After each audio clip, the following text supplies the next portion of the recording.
You ready to do this, Stu? I am ready. Punch a Chewie.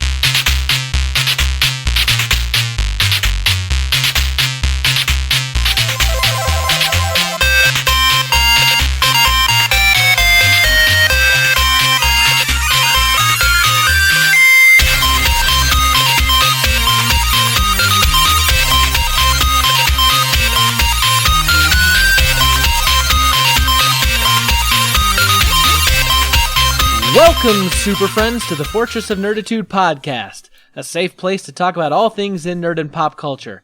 I'm Spencer Stapleton, and my co-pilot is Stu Jones. Howdy, howdy, howdy. We're two nerds that just refuse to grow up. Thank you for joining us. This is episode number 93, Bulls the Repeat. What up? We release every Thursday morning. You can find us on our website, fortofnerd.com. We have links to iTunes, Google Music, Spotify, YouTube, Stitcher, and everywhere podcasts are available. Stop by and relax a while. If you like what you're hearing, just hit that subscribe button and you can get us automatically each and every week in your ear holes. Now, Stu, I say this every week. We kind of go through the thing and I say, we have links to iTunes, Google Music, blah, blah, blah, right?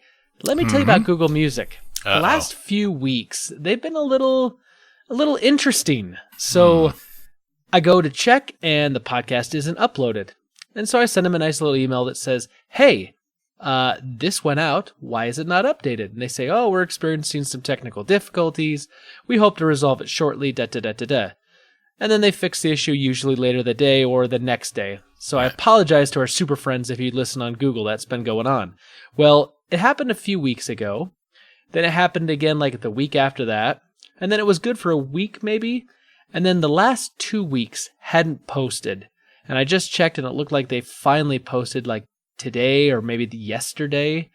And so my hope and prayer is that Google Music figures out their podcast issue with how they interface with Libsyn and just make it happen, because I do not want the Super Friends to have to go out of their comfort zone somewhere else to go find us. I'd rather them be able to do it the way they want to do it and Google get their act together. Tots and prayers, tots and prayers. I actually happen to have a little tangential insider information. Google is actually going through a pretty significant internal software re-architecture. So I don't know if that's related or not, but they are overhauling just about every system that they have.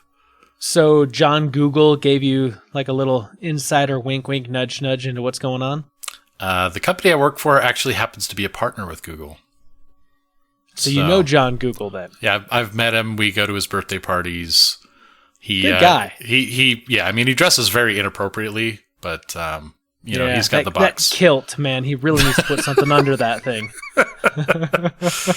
Yeah, I don't know that this is related, but I wouldn't be surprised if it were. I know that we use Google professionally. And we've had a lot of issues the last couple of weeks with email and Drive as well, so I don't know. It's been a hassle, man. So what's new, Stu? What's going on? The largest pan of lasagna ever is really not a good idea for two people. That's what's going on right now. Did you go to the store and get like the ultra family size lasagna or something? I did. I'm used to the frozen entrees being a lot smaller than you expect. And nope, that is not the case with those family size things. So Mo and I together ate less than a quarter of the pan, and that was too much. So you've got dinner for the next week planned out, is what you're saying. Oh, man, I don't know. I mean, it was good, but... let's see. Well, we wowed it up last night. That was fun. We did. It had been a little bit. And it's interesting to kind of run into the difference in players between running our low Bs. Last night we ran our high Bs. Every group's got a critic, I guess, and I don't know. It's just you got to grow a thick skin. And last night my skin was not so thick, and I was kind of annoyed. And oh man, but it was fun. It was fun. Let me clarify this to the Super Friends if they don't know. So in WoW you can run dungeons, which are basically just kind of like, clear a bunch of just low characters, get to a boss, and you got to clear like 4 bosses or 5 bosses in a dungeon. and it's a group of about, five usually? Five people in WoW, yeah. Yeah, it's a healer, it's a tank, and then it's 3 DPS. I'm the tank, what's up? And basically, you get a lot of random people. You don't know who they are. Well, because you have Dungeon Finder, which places you with random people. Right. And so the funny thing is that Stu's tanking and doing a great job, but we were going through a couple dungeons, I think, that you said you hadn't run before, you didn't know. And so you didn't know the pathing, like, I got to do this here. Right. This is the better kind of way to go around this, which is stuff you have to learn. And of course, we were in one and there was this guy that's like, oh, don't do this. I don't trust you to do this. Don't do this, blah, blah, blah. I was like, dude, relax. No one's going to die. We're all going to be okay. Actually, and then that guy was actually okay. I was okay with him. It was the one that we ran later where, like, we go down into this pit where there's this giant T-Rex kind of thing. One person's saying we should fight over here. Another one's saying we should go over there. And where are you guys going? What are you guys doing? And, like, he's checking out my gear and asking some weird loaded questions. Like, just, have some fun. Play the game. If it doesn't work out, it's, 20 minutes? Yeah, you bounce out, you go again. This is not like a raid where we're trying to coordinate like a 6-hour play session. I mean, come on. Yeah. Anyway, I don't know. But we got you schooled in some of the new Battle for Azeroth stuff. Yep. Anyway, so and then after you logged off, I actually worked on some rep stuff. I am about 5 world quests away from having that meta achievement I told you about, where you get revered with everybody. Yeah. And it's like, oh, I'm so close. And, but it's going to have to wait till tomorrow. Dang it. Well. And then, I got oh man. So, we talked about Doom a little bit, before. You haven't played Doom, right? Correct. Okay. So it's very aggressive. But the music in the last Doom game was like hardcore charged, put you right in the mood to slay some demons and go and punch some things. And it's so brilliant and so well done. Well, they came out with a couple different versions on LP.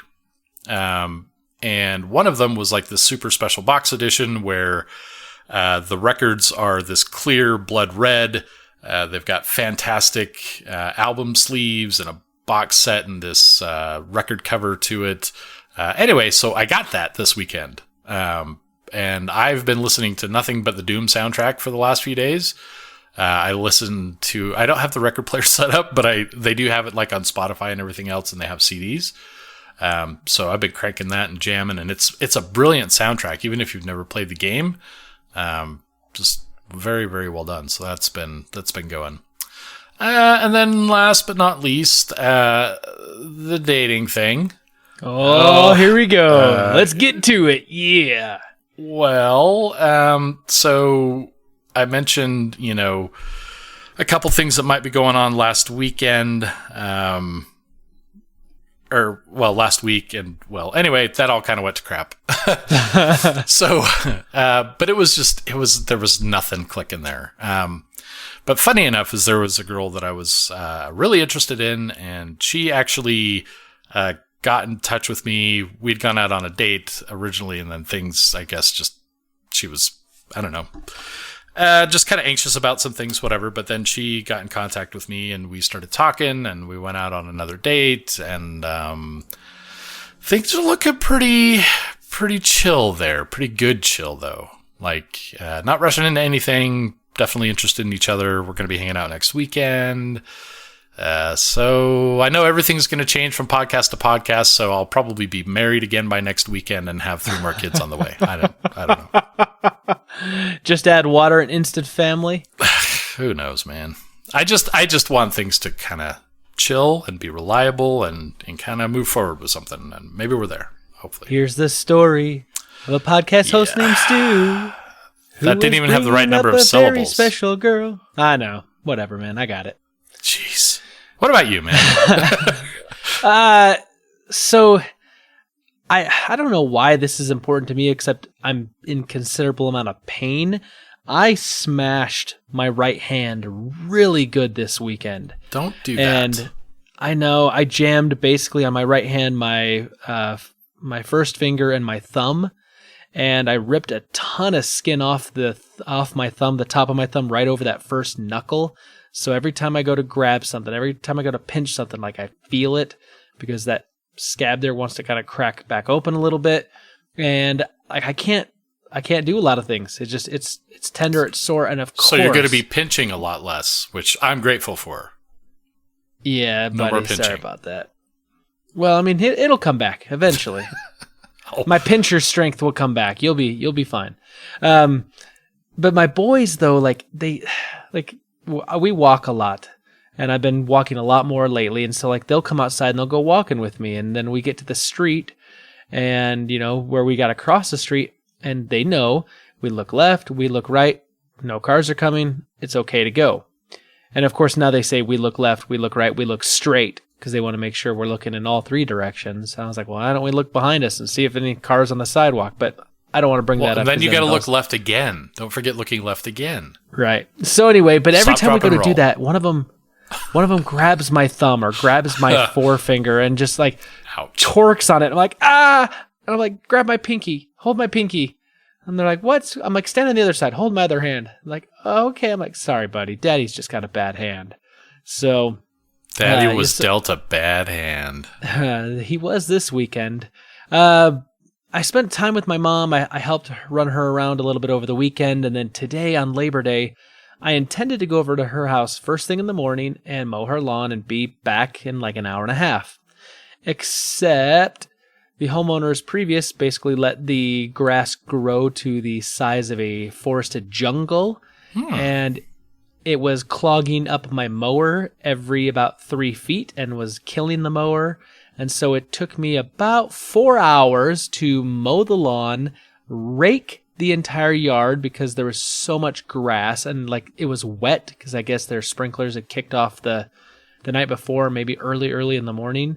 So it was super tall. It was super wet. And so I had to go rake it all up, and then I had to go and use like the weed whacker with the blower attachment to kind of clean off all the, the sidewalks and whatnot.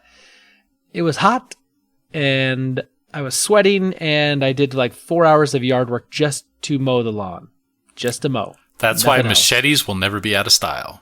That's right, man. I could have used one, seriously. But I'm glad I got to help her out. Her husband's not in town right now, and so they're going to look for some sort of lawn service. But, Right. I played the dutiful son. I went over and I helped, and my wife says, hey, I thought you were going to be here most of the day today. I'm like, yeah, me too.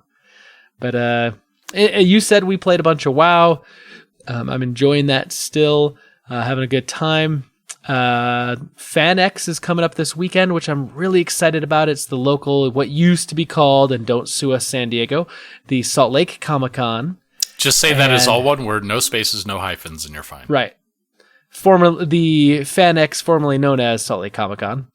We're going to that this weekend, and so we're excited for that. We're going to get a picture with David Tennant, our favorite Doctor from Doctor Who.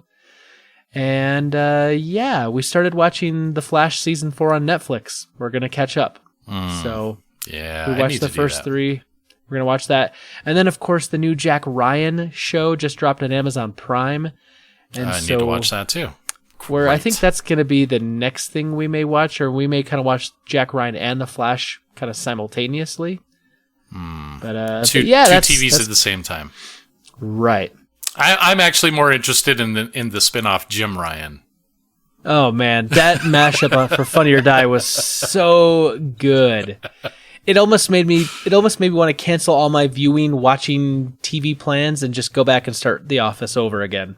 Almost. Not quite, because I want to watch some new stuff right now, but yeah. Good times, man. That was a good thing. I like that. We need more of that. Yes. That's my week, man. That's what's going on. Well, so this girl that I'm hopeful that I'll continue seeing. She so we talked a little bit about sitcoms, interestingly enough, and I was talking about how we were just kind of talking about things that she likes and everything else, and I had mentioned sitcoms were kind of iffy for me because I really loved The Office and 30 Rock and really hated Friends and Seinfeld. And she's the exact opposite. She loves Seinfeld and Friends, hates The Office and 30 Rock. So we were thinking, that was it. That was the end. But that's where you got to draw the line. Right. But she actually, she was talking about a sitcom called Blackish that is kind of this African-American family that, grew up in the projects kind of thing, but he's like now a successful sales vice president or senior vice president, and just kind of a sitcom around those kind of things. And so I started watching it last night, and actually that is pretty freaking hilarious so far. The second episode deals with like the talk, both from the super empathic mom who, has got it nailed down kind of thing.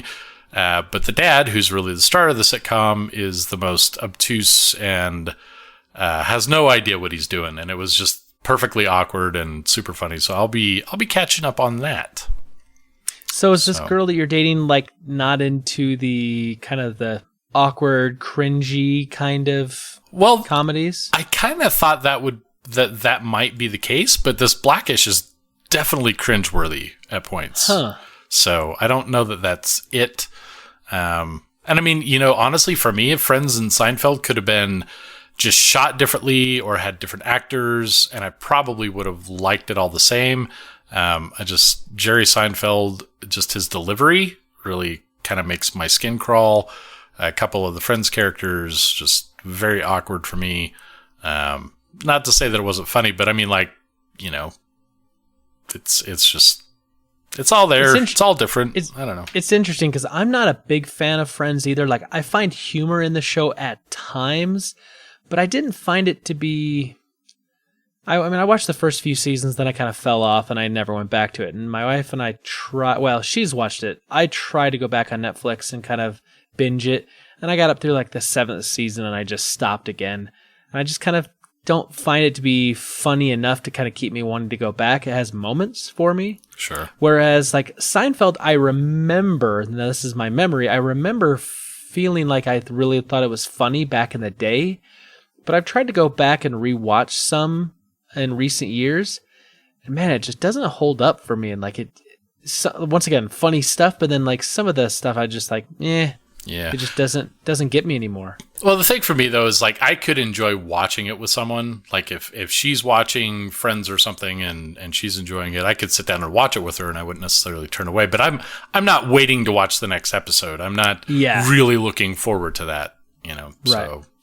So if she's listening, and I don't think she is, or when we drop this anyway, Friends sucks. I don't want to watch it.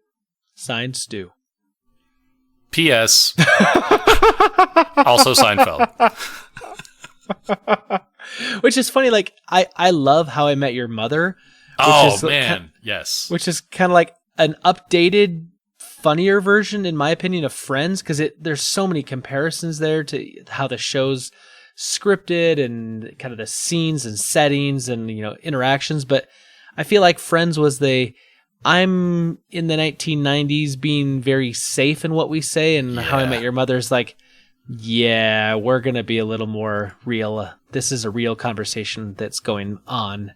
But, right. They're definitely more edgy, and and that's definitely the difference. Yeah. And I like it. So, yeah, fair enough. Anyway, that's all I got. Anything else going on, Stu, or can we go do what we do and murder some Bothans? Oh, please. I've got my weapons ready. I'm charged up. Let's kill them all. I always have to let you know, many Bothans died to bring us this information. Rest in peace, you Bothans.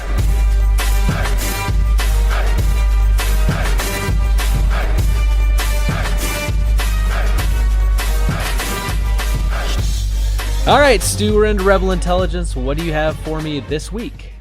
Well, I figure since, we kind of start this off with killing Bothans, we should go to the most violent place possible as the first Rebel Intelligence. So we've talked about the Predator a couple times. And, and how that was just kind of, just really neutral there, nothing really grabbing you. Well, I'm not surprised to find that that's probably pretty universal, across everyone who's watched the trailer. They came out with this Red Band trailer. I don't know if it was in an attempt to kind of get people pumped up, maybe because so far just there's been no reaction, not even this is crappy or this is awesome. Just the internet at large, from what I've seen, is pretty just not even talking about it at all. But this Red Band trailer, I guess they figured would kick it up a notch, get people's attention, love it or hate it, get people talking about it, whatever. I think they may have gone a little bit too far. So there's this new trailer. It does have a lot of new footage. There are a lot of swears and a lot of kills. And it's just now it's more than just kind of being neutral to it and going, man, now I'm cringing when I watch it. Not the good kind of cringing, like cringe-worthy sitcoms. But also what it kind of reveals is something even less appealing to me. And that's that, it seems like the Predator is very deliberate, because we know from trailers so far that they're back and they've upgraded themselves, from taking DNA from other species, that kind of thing. But it kind of seems like this is really, at least the way they framed this last trailer, that it's really about one Predator kind of in the lead kind of thing. And he's got these pets and other stuff. So I don't know if there's maybe some motivation there that they haven't brought into the trailers yet, and that it's going to be some big reveal, or I don't know. But none of the characters seem appealing to me from this. The focus on the Predator is just, I want to see if I'm going to watch a Predator movie, I want to watch more of the stuff we've already seen with some really high tech, really cool gear. Lots of the violence that comes into that, but some decent acting and some good one-liners. And this shocking new trailer does even less for me in that regard. So you think this is a pass for you, Stu? It's a very hard pass. I'm gonna need to hear and see reviews that prove that all wrong before I'm ever even gonna touch it. I don't even want to see it on home streaming later on Netflix. Yeah, this is a hard pass for me, so let's just say it's official. The Fortress of Nerditude's taking a hard pass on The Predator. They may as well not even release it now. Oh, well, because we're not going to watch it. We know what's going to happen. Yeah, well, I hear you. So this has nothing to do with The Predator, has nothing to do with the Red Band trailer, but it does have to do with something that's a little unusual, right? These Red Band trailers, being a little harder-edged.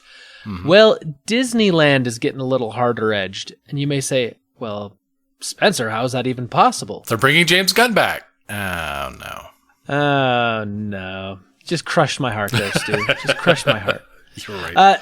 So I'm really excited for the Star Wars Galaxy Edge. It's this new expansion to Disneyland. It's going to be all Star Wars themed. Mm-hmm, mm-hmm. Well, they're actually going to start serving alcohol in Disneyland. It's going to be in a cantina called Aga's Cantina. And this is going to be the first time that Disneyland is going to sell alcohol to the public in general. Now, you can get alcoholic drinks in the private Club 33 in Disneyland, which you got to pay something ridiculous, $15,000 a year membership. And there's a massive wait list for that. If you go over to California Adventure, which is a separate park, owned by Disney, but not Disneyland. They have alcohol for sale over there. Yeah. And you can get it at Downtown Disney as well. But this is going to be the first time it's going to be available in Disneyland. It's going to be in this cantina. And they said that they've got some kind of pre-mixed drinks that are going to be sold there. So I don't think it's going to be necessarily a full bar from what I hear, but they're going to have a handful of pre-mixed drinks ready to go. As well as, whatever else they've got on tap there. I really hope they have blue milk. Right? With a little bit of a kick. Fresh from the cow? Yeah. Okay. Well, I would, I also know that there are several, I've got a couple friends who are season pass holders or whatever the heck they call that, go several times a year to Disneyland. They are definitely teetotalers. I guess there are also some ancillary restaurants that are adjacent to Disneyland. Right. They've never had a problem drinking, and I actually talked about this very briefly just yesterday with one of them. So it's never really been a big deal. I think they're looking forward to the Star Wars themed drinks and environment more than anything. Right. It's not like this suddenly I can get plastered at Disneyland, because they were doing that before. Trust me. Right, yeah, it's not like Disneyland all of a sudden is going to be the place you're going to have a drunken kegger, but it's more of the idea of like, you're going to have themed drinks, they're going to fit into this Star Wars kind of cantina feel, which I think is a kind of an interesting idea. It's definitely a different direction Disney's going to take with this. And, I'm sure that they're going to, this is Disney. They're going to watch it. They're going to monitor it. They're going to see if this is a moneymaker, if there's problems that arise from it. I don't see it being that. I do know at Disney World at Epcot, you can, what they do called Drink Around the World, where you can go to like each one of like the little countries and have a drink from there and, try to see if you can go around the world, basically. That's a bigger problem. I've heard all sorts of stories coming out of Epcot about, people having a problem because they're overserved. Right. I don't think we're going to see that at Galaxy's Edge. Well, I don't see this necessarily as something that will bring people to Galaxy's Edge. What I do see it as is something that will not prevent them from going there. Because there's like hotels and everything else, right? Right. This would be something that I could see some adults going, if I can't have a drink there, then I'm going to go somewhere else. So this prevents that blockage, kind of, removes the roadblock. People can go in there and know that they've got some options, and hopefully, be able to enjoy all the rest of the Star Wars stuff in that environment. And I'm just, even more ridiculously jealous of everyone who's ever been, because I have not. So we're going to have to change that, Stu. Episode 100, live from Disneyland. Galaxy's Edge won't be open by the time we hit 100. Oh, well, then that's the only reason that's a bad idea. Dude, the lines are going to be so crazy when that happens, but we should make a trip for the podcast, right? For research. How about episode 200? Man, that's like 2 years away, plus a little bit. I don't want to wait that long. We'll talk. How about episode 113? Right, it's going to be like, as soon as it opens, we stayed in line for 7 hours to ride one ride. Yeah. We'll live podcast that whole time. No, we won't. Oh, Superfriends will love that. Sure. All right. Well, speaking of awesome things, I don't know. Do you like loot boxes? You know what I'm talking about with loot boxes, right? Yeah. I don't really like. I'm okay when I get them inside of a game when I've earned them, but I don't like pay money for them. So yeah, loot boxes are kind of the new trend, especially in free-to-play games, but also have made their way into some premium games like Battlefront 2. Right. Oh. Looking at you, EA. Looking at you. Yeah. And that's kind of it exactly. I like them. And typically they are cosmetic things that you can either, buy in bulk for cash, or you can earn, through gameplay. Fortnite has a concept of it. Just about every major social related game has these, because it's really cosmetics. You want to show off to your friends, all those kinds of things. So I've personally hated the idea of paying for loot boxes. It's almost gambling, really, to me. You're paying this amount of money. You don't know what you're going to get in them. Maybe stuff that you like, maybe stuff that you don't. Some games you can't even trade them. And it's, so like pure gambling. I think it's worse than gambling, because at least in gambling, you go to a casino, you understand the rules and the concepts that are going to be involved when you play 21. Sure. And what you're getting as a reward is what you're giving as payment. So if you do well with the gambling and you get lucky, you're getting money back. You're not getting some mashing of electrons that that really are meaningless in anything other than the game. So European Union. I am not peeing on a union. What are you talking about, man? Well, good. Don't. Bernie Sanders will be happy. So there are a lot of European restrictions that are coming out nowadays. We've seen with like data privacy and everything else. Gambling is also a big thing that's very heavily regulated. the EU, European Union, has some laws about what comprises gambling in games. Right.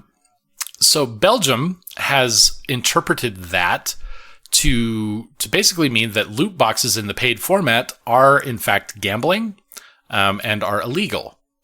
So Blizzard, having Overwatch, which definitely has some loot box stuff, which is interesting because they're a premium paid game and you still buy all these loot boxes and people pay gobs of money for that. I don't even understand, man. But in Belgium, they've outright said that this is not a good thing. You need to stop now. So Blizzard is complying. They've agreed to comply with the Belgium Gambling Commission, and they're going to be removing paid loot boxes from Overwatch in Belgium entirely. You can still get the version that you earn in the game. So sadly, I only know two things now about Belgium. One, they've outlawed loot boxes. Two, they make delicious chocolates. And that's about all I got. So they're a Willy Wonka country that has disallowed loot boxes.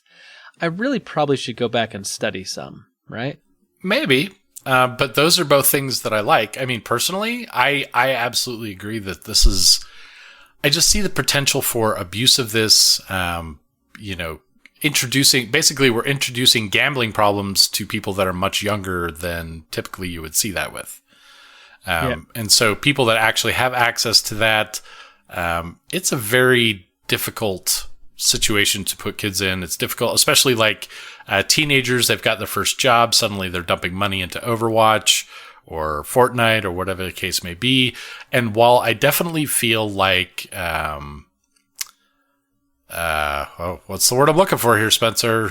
Oh my gosh, censorship. Yeah, that's it. Wow. I just got older on the podcast. I just got older. Censorship is, thank you. Censorship is a bad thing. I don't believe in, en masse censorship for, say, curses, things like that. But when you have something that can fundamentally ruin somebody's life or teach them extraordinarily poor financial habits and effectively ruin their life later on, especially for something that people that have access to do this don't even have to be 21, for example. So I just think loot boxes in games are a bad idea. Plus, they're just a crappy game mechanic anyway. I mean, just give me a target, let me earn some stuff. Like World of Warcraft does it great, I think. You see an achievement, you see it's got some kind of reward, go for it. Yay. Right. Anyway. Yeah. So. Yeah.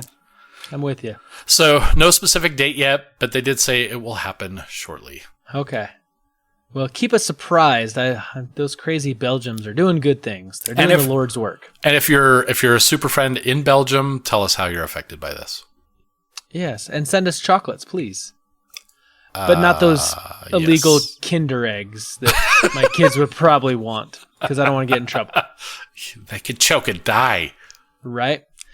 So something interesting happened just recently, right? PAX is going on, and that's, kind of big in the gaming world.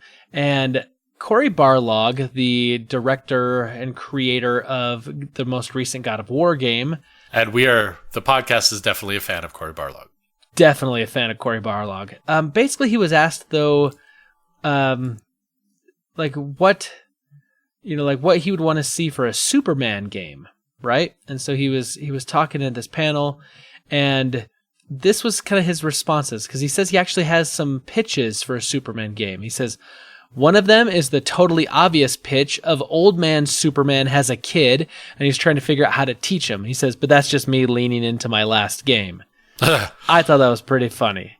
I like that. He says, the second one is, and I really love this idea, is the Smallville television show, and I really love the idea of playing with the concept of persona. Young Clark Kent, you have to go to school, but you're also uncovering that you're the greatest American hero. You got powers. It's all sort of awkward coming of age idea that you have to balance. Literally, you're taking tests and dealing with the social construct of high school while also figuring out what does it mean to have these powers. It's totally persona, and I thought that's a little derivative, so I won't do that. Then he says, then I really came back to the idea that I think everyone here was touching on. Superman was created at a time when we needed some idealistic, perfect person to aspire to, which is why he is so flawless, like literally almost has no flaws. And he's extremely hard to work with when you're talking at an interactive level. The one flaw, I don't think it's really a flaw, it's just who we are as human beings, is this idea of caring. I think the best thing you could do with a Superman game is to kind of explore the psychology of what it would be like to be a person who slowly begins to realize that he can't save everybody. You begin the game and you're able to hear a little bit. Maybe he's a little bit younger, maybe he's just started a little bit later in his life, but the idea is you begin to hear, as the player, help. You're not helping Superman. You're not helping Superman yet. Nobody knows about Superman. But when you start helping people, you build up a reputation. And then you start to hear, help Superman. And you start to hear more of these help Superman voices from all around. As the game progresses, as you do these sort of good deeds, more and more people are aware of you. They start following you on Twitter at Superman. And everyone starts asking for help. And this is really where it starts to unravel. And so basically he likes the idea of exploring the concept, basically, of the kind of like the narrative of, if you're this almost omnipotent, alien that's on the planet Earth, but you only have so many hours in a day. You can only do so much. You can only help so many people. You're going to have to make choices where you're going to help some people and not help others. And you're going to have to make time for dating. Right. Because he does do that. But basically he says, maybe take away some of the powers or, let you kind of lean into them and work into it. Kind of similar to maybe kind of like the first Spider-Man movie, right? Where it's kind of an origin story and Peter's trying to figure out his powers. But he also kind of likes that idea, kind of going back to the Smallville thing, where Clark's younger and doesn't have it and he's trying to figure it all out. But it's an interesting thing, though. He talks about this, is that Superman doesn't have very many good video games because, inherently Superman's super, super powerful. And you want to be Superman, you want to have all his abilities. So then what do? You just fly around, beat up everyone. There's not a lot of tension created there. So I like his idea of, exploring the caring aspect, the human aspect of it, so to speak. It's an interesting idea. What do you think, Stu? I like it. So there is what is that? I'm trying to remember. There's a fighting game like Mortal Kombat, made by the Mortal Kombat people. Injustice: Gods Among Us. Injustice, yes. So the funny thing is that has the most brilliant opening cinematic and storyline through that with Superman, and Superman's gone kind of dark. Fantastic, but it's not really a Superman game, and you're really playing Superman only as a fighter.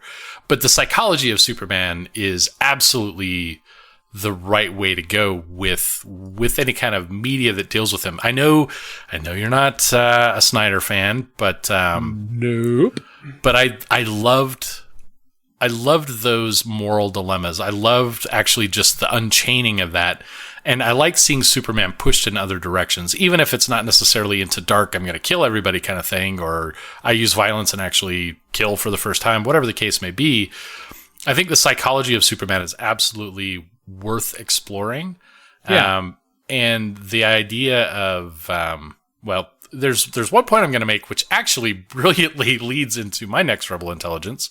But it just, I would love to see that. I would love to be pulled in that direction, to have two people that I have to save and I can only make it to one of them, and have that translate into the game in some way. Right. Whether you start, earning disreputation and you start losing followers because, this one person was really impactful on social media and everyone finds out about it. And I think that visibility of social media to this, I know he just mentioned the Twitter thing, but Superman in a social media age, how would that have looked? Right. Because he wasn't able to save everybody. He didn't save every cat in the tree everywhere. He can't. Right. It's just impossible. And right now we live in the age of perfect information, meaning everything is available to everybody immediately. So I like your idea, like you said about, Superman makes a choice and his choice could impact the game. would you have it like impact like the psychology of Superman as well? So like he's going to then struggle with, the after effects of that, maybe the PTSD, kind of like all that sort of thing as well? No, because I think what Corey is touching on is really important here, is that it's your story as Superman. And I think it just needs to be told in such a way through the gameplay that your reactions are yours. Okay, I see what you're saying. Not necessarily as a game mechanic, but I mean, there can be things that, you're definitely tracking social media stuff and everyone's pissed off at you. And how does that look to you? And how do you feel after you've went and done all this stuff? Do you become angry and you're like, screw it, I'm going to go just murder everybody in the game? Or do you try harder? Or what does that look like to you as the player? And I think if you can support those kind of decisions, that would be the Superman game I would crawl over. Yeah. It sounds cool. I hope Cory Barlog gets involved and does something like this, because I'd play it in a heartbeat. And he's got that passion for games that I think he would make sure that it was done right, that the passion was there, that it would be required to do this, instead of like having grand ideas and then it turns into a flying game. Yeah. Because really, if you want to play a flying game and you want to play like Superman, DC Universe Online, MMO, it does that well. It really does. So if you like superhero games, I mean, there's my plug for that. But or you could just use the Magneto mod for GTA 5 on the PC, which is a thing, and you basically just fly around and destroy stuff. I prefer DC Universe Online, even without the mod. Just saying. So, with that in mind, it's funny you mentioned that the whole psychology of Superman, and that's what Corey's pitching. Because one of the things I love about BioWare games is that they're deep. And a lot of that has to do with like conversations, interactions, and relationships with other characters. Did you play through Mass Effect 1? No, I did not. Oh, man. Well, let me tell you. The very first time I felt something like what Corey's describing there was in Mass Effect 1. I'm not going to spoil too much because really I don't remember all the details, but still, you should play the game anyway. There are two characters that you basically have a choice of saving, and you cannot save both. And these are characters that have gone with you throughout the game. You can choose your companions. Potentially, you've had one or both of them with you throughout it. You've developed a relationship through fantastic dialogue and storytelling with BioWare. And that hurt. Like, I remember, like, I didn't see anything about it online, but when that choice was made in Mass Effect, it sucked the wind out of me. And I was just like, as soon as I realized that the other one was dead, I'm like, I can't even fathom. It took me a while to process it. I started finding other, forum threads about this online. And this was like a huge impact to a lot of people. And it was a singular moment in a game. So building the game off of that idea, maybe these people aren't as important to you, but the mass number of them, that could be a thing. Anyway, so this kind of translates into my Rebel Intelligence, with BioWare being the kings of dialogue as far as I'm concerned. They've got just amazing depth. You have so many choices. Most BioWare games are single player, so these NPCs go off with you, and you can actually have romantic relationships with them. Giggity, giggity. Giggity, giggity. Mass Effect and Dragon Age both had some pretty significant opportunities for that. And it's actually kind of become expected. Like, one of the first questions that I see on panels for BioWare games is, are we going to be able to have relationships? What does that look like in the game? Well, we know that BioWare is also producing a game that the podcast has officially labeled as hype-worthy, with Anthem. So Anthem is kind of BioWare's answer to Destiny, really, right? I mean, and Iron Man. Yeah. And Iron Man, right? May as well, sure. And, you have the squad-based combat, and you go off onto these quests and everything else. So you're not taking NPCs with you because it's a multiplayer experience, not single player. But you do definitely have NPCs in the game a la Destiny. These characters that are kind of at your hub. They're going to tell the story of the game through those NPCs. You're going to get to know those NPCs. While they're not talking romance, they do say that there will be relationships that you have with those characters. But they're not going to necessarily block off content. So they are there entirely for story, not for gating. So that's kind of important. But another thing that they announced with these characters that I think is more impactful is that your conversations are only going to get 2 choices.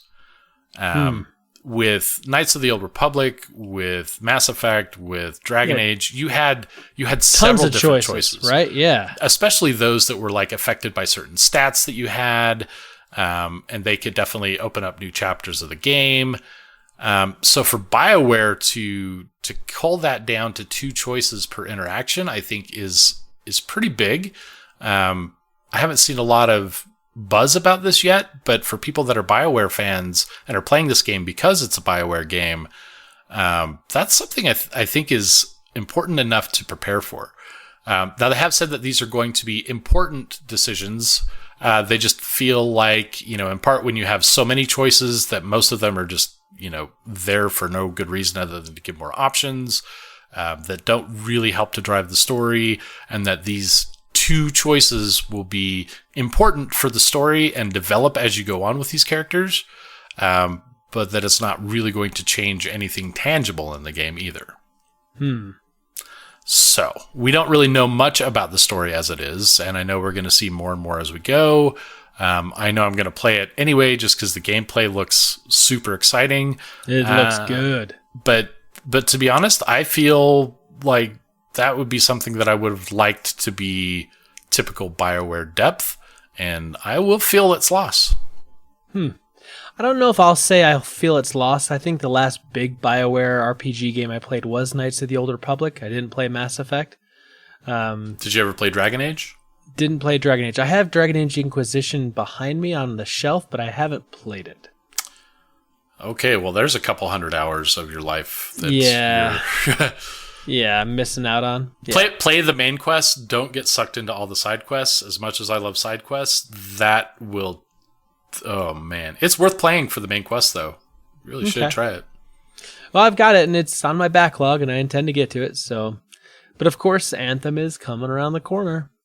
As well as Spider-Man. We haven't even talked about that. That looks so good. There was actually some news. I was thinking about going on that, but I don't know. But February 1st is when the Anthem demo is going to release, so... Okay, cool. We'll have to check that out.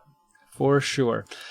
Stu, every summer we have this conversation, collectively in the community about, the summer blockbusters and all the big movies that are coming out. Mm-hmm. And of course, in the movie industry, summer's that's when they try to make their money. Oh, yeah. And so this summer, there was a near record domestic box office with $4.8 billion brought in movie theaters. It almost, but not quite, surpassed the 2013's year of $4.87 billion.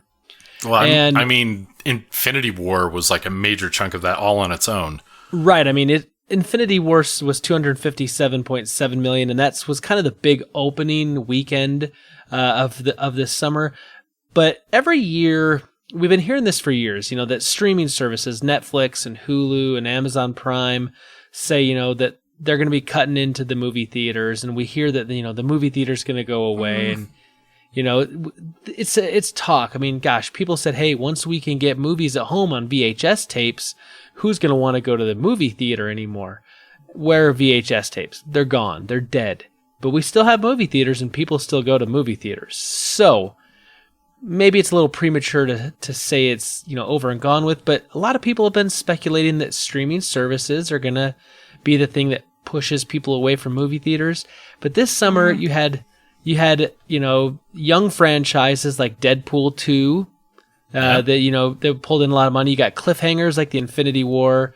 You got diversity like the Crazy Rich Asians, which my wife just went and saw and said she really liked. I still have not seen that. I know nothing about it. I feel like I'm still missing out anyway, so I might need to remedy that. There's a book too, she said. Anyway, Yeah. I don't know. But you've got, beloved brands, right? You had like Incredibles 2, which brought back a series we haven't seen, Jurassic World Fallen Kingdom. And then, of course, you had the big Tom Cruise, Fallout Mission Impossible movie. And so that's always kind of a blockbuster, and it's a continuing thing. But it's one of these interesting things where I'm like looking at the numbers, and basically this year was different. It was almost an anomaly because usually they say that the first weekend of May is when the summer begins. And this year, Disney was like, no, we're throwing the rule book out.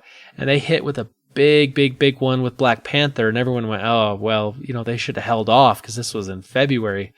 But then, of course, they dropped that old Infinity War, and it was at the beginning of May. And not the, it was like not the traditional time. And they pushed it up and they moved some things around. Well, then that gave them more time for Ant-Man and the Wasp. That's true, amongst, other things that they're into. But, the interesting thing is that they did all these movies, big blockbusters, and Disney, is pushing really hard, obviously, with Avengers Infinity War. Mm-hmm. And then you also got the Pixar, Incredibles 2. But of course, they also had what industry people would consider a lackluster showing for Solo, a Star Wars story. Mm-hmm. Of course, we've talked about that. We don't really think that that's a fail. I mean, it made quite a bit of money, just not what Star Wars movies typically could have been better. Pull in. I mean, it could have been better. But just a big summer of movies. So the next time someone says, hey man, streaming's gonna, to knock it out, blah, blah, blah, you can point back and say, yeah, summer of 2019 was $4.8 billion. Netflix isn't killing the movie theater. Well, Netflix is the new iteration of HBO, right? It's the movie service at home that just happens to now be on demand. All of that is still built around movies. So if you, as much as I love Netflix productions, I mean, they are definitely pulling out all the stops. They're doing fantastic. Yeah. Would you pay the same fee for only Netflix stuff? Like, imagine nothing that Netflix didn't produce exists on Netflix. Would that be worthwhile? Maybe. Because they have such good content now. They do, but there's still not enough of a quantity for people to pay this as a subscription. You would run out of Netflix stuff quickly if that's all you watched. So I think you make a good point now. I think a year or two from now, that might be harder to say because obviously they continue to add and they've grown so big that they now have people that make stuff just for Netflix. Netflix necessarily doesn't actually spend their own money to go make it, but they basically just license it directly and get an exclusivity deal. Yeah, but you're never, well, okay, I won't say never. You're not likely in the near future, 10 years plus, you're not going to see Marvel, Disney, whoever, Paramount, you're not going to see them launch major blockbusters on Netflix. No, that's correct. I mean, that is correct. So that's there. Plus, the movie-going experience is still an experience, and people like to go to the movies. And I know people that want to go see a movie, that's their objective. They decide what they're going to see when they get there. Yeah. It's not even, is this available on Netflix? Let's watch it now. It's, let's go out. Let's go do something, grab some popcorn. Yeah. Sit in a dark theater, eat some, jujubes and, goobers. Sit in the very back and make out. Right. During Schindler's List? Really, Jerry? Right. Yeah. I don't ever see that going away. Ever. So Super Friends, if you have a buddy and they say, hey, streaming's going to kill the movie industry, you say, no, $4.8 billion in 2018. Ain't happening anytime soon. And the year's not over.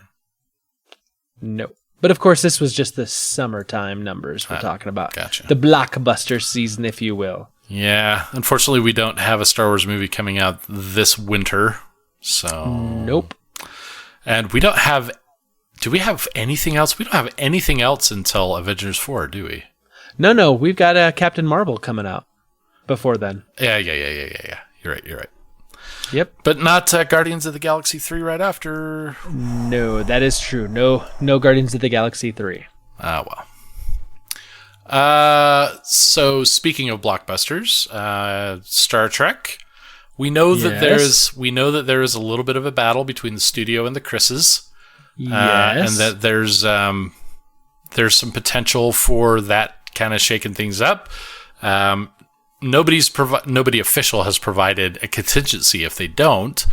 Carl Urban has actually been at a couple cons lately, and he's got some thoughts about that. He actually is optimistic that the studio and the Chris's are going to work something out. But with or without that, he's actually really excited. I think we mentioned this a little bit a couple episodes ago. The Quentin Tarantino had made a pitch for a Star Trek script. R-rated, right? Yes. Yes. So with that, Urban is like totally on board with this. He, even if they don't do Star Trek 4, he wants to do the Quentin Tarantino version.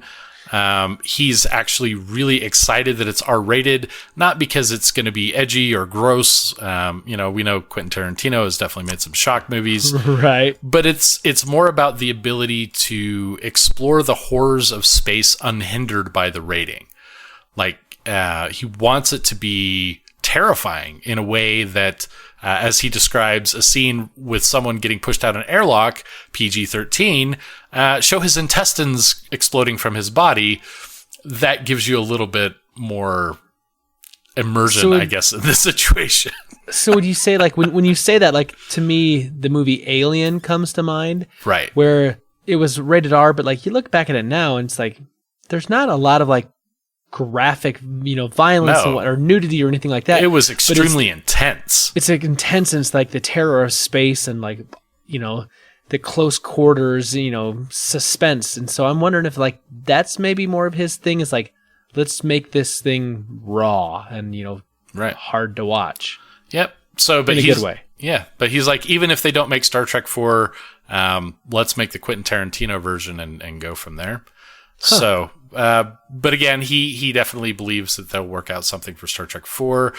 Even with the idea of Quentin Tarantino's Star Trek, he still definitely believes in Roddenberry's Star Trek vision, and doesn't think that Quentin Tarantino's version would detract from that.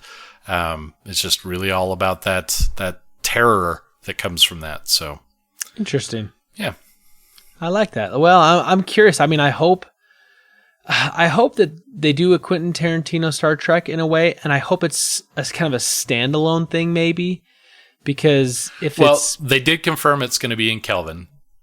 Okay, so it is going to be in the Kelvin timeline. Yeah. Okay, interesting. Okay, that's very, very interesting, because then, if it doesn't go well for some reason, it's not the prime timeline. Right. Right? It won't touch Jean-Luc Picard's Star Trek. No. I need more details about that. I know, and I wish I had more to give you. I really do. I know, me too, buddy. 4 lights. I see 4 lights. Oh, man, that was such a brilliant episode. Right? That was, but I mean, and I know that was not intended to, but that touches on that whole terror aspect of it. Yeah. For sure. Like, that was a gripping scene with him, like, beaten, and I mean, I don't know many other actors that would have pulled it off like that, but yeah, it's more about taking away the limits to what you can do. Like, imagine that scene with Quentin Tarantino behind it. Yeah, he would have killed Picard. I mean, he would have done a lot of bad things to him first, and then he would have killed him.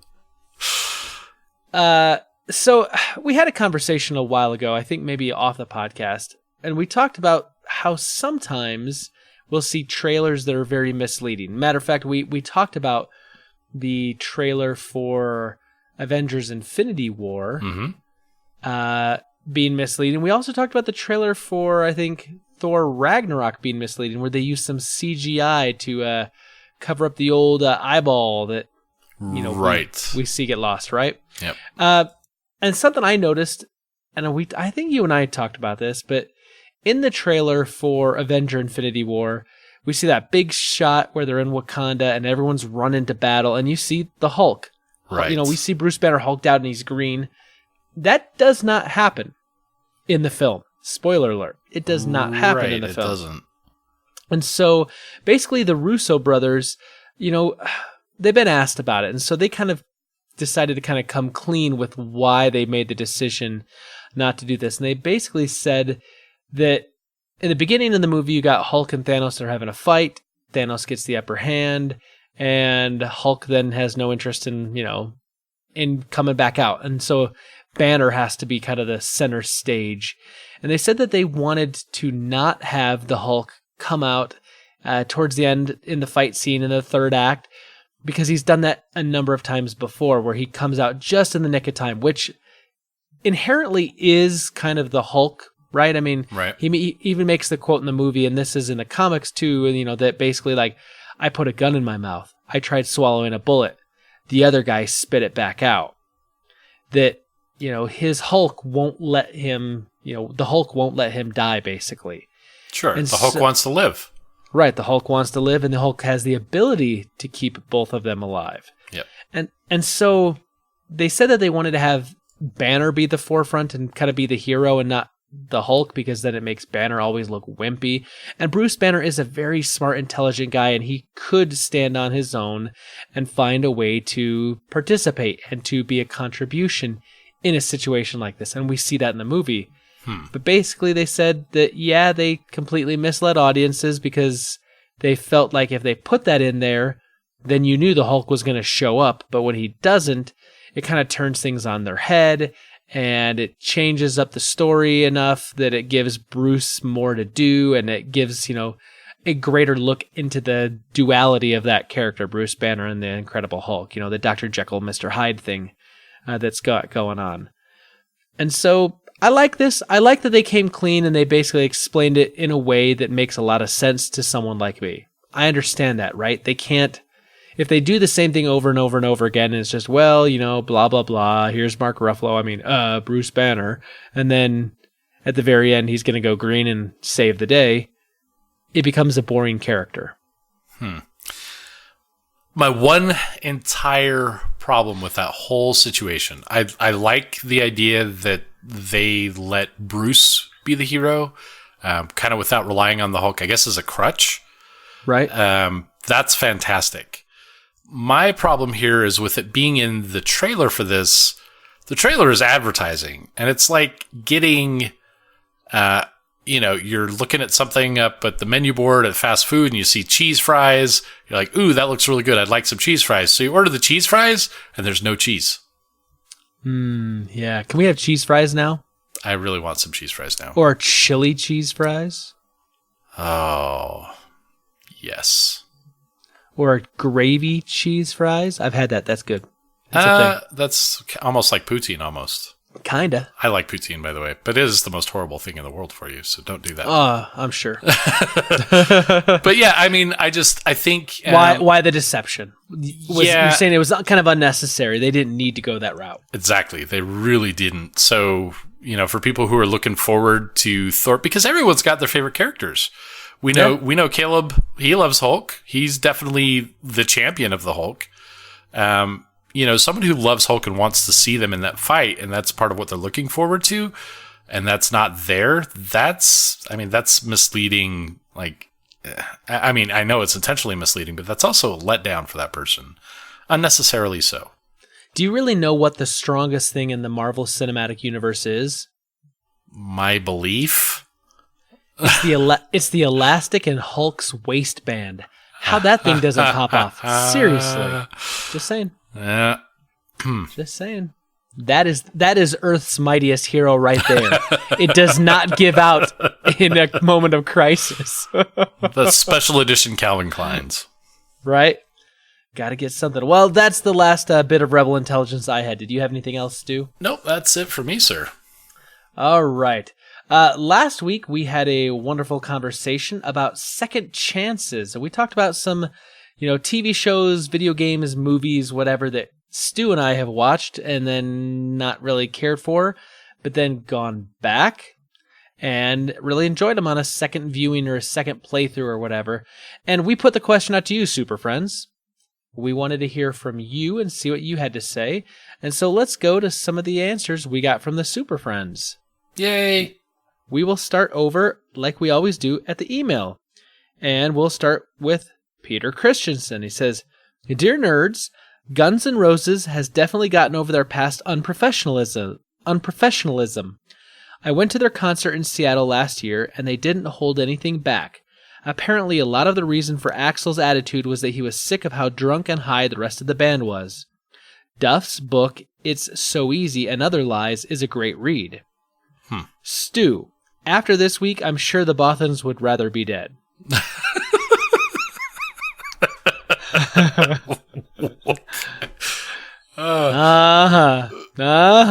We all remember what happened to them Bothans last week. Poor Bothans. I don't remember what happened to the Bothans last week. Oh, you wanted to pull the Bothans' groin. You don't remember that? Okay.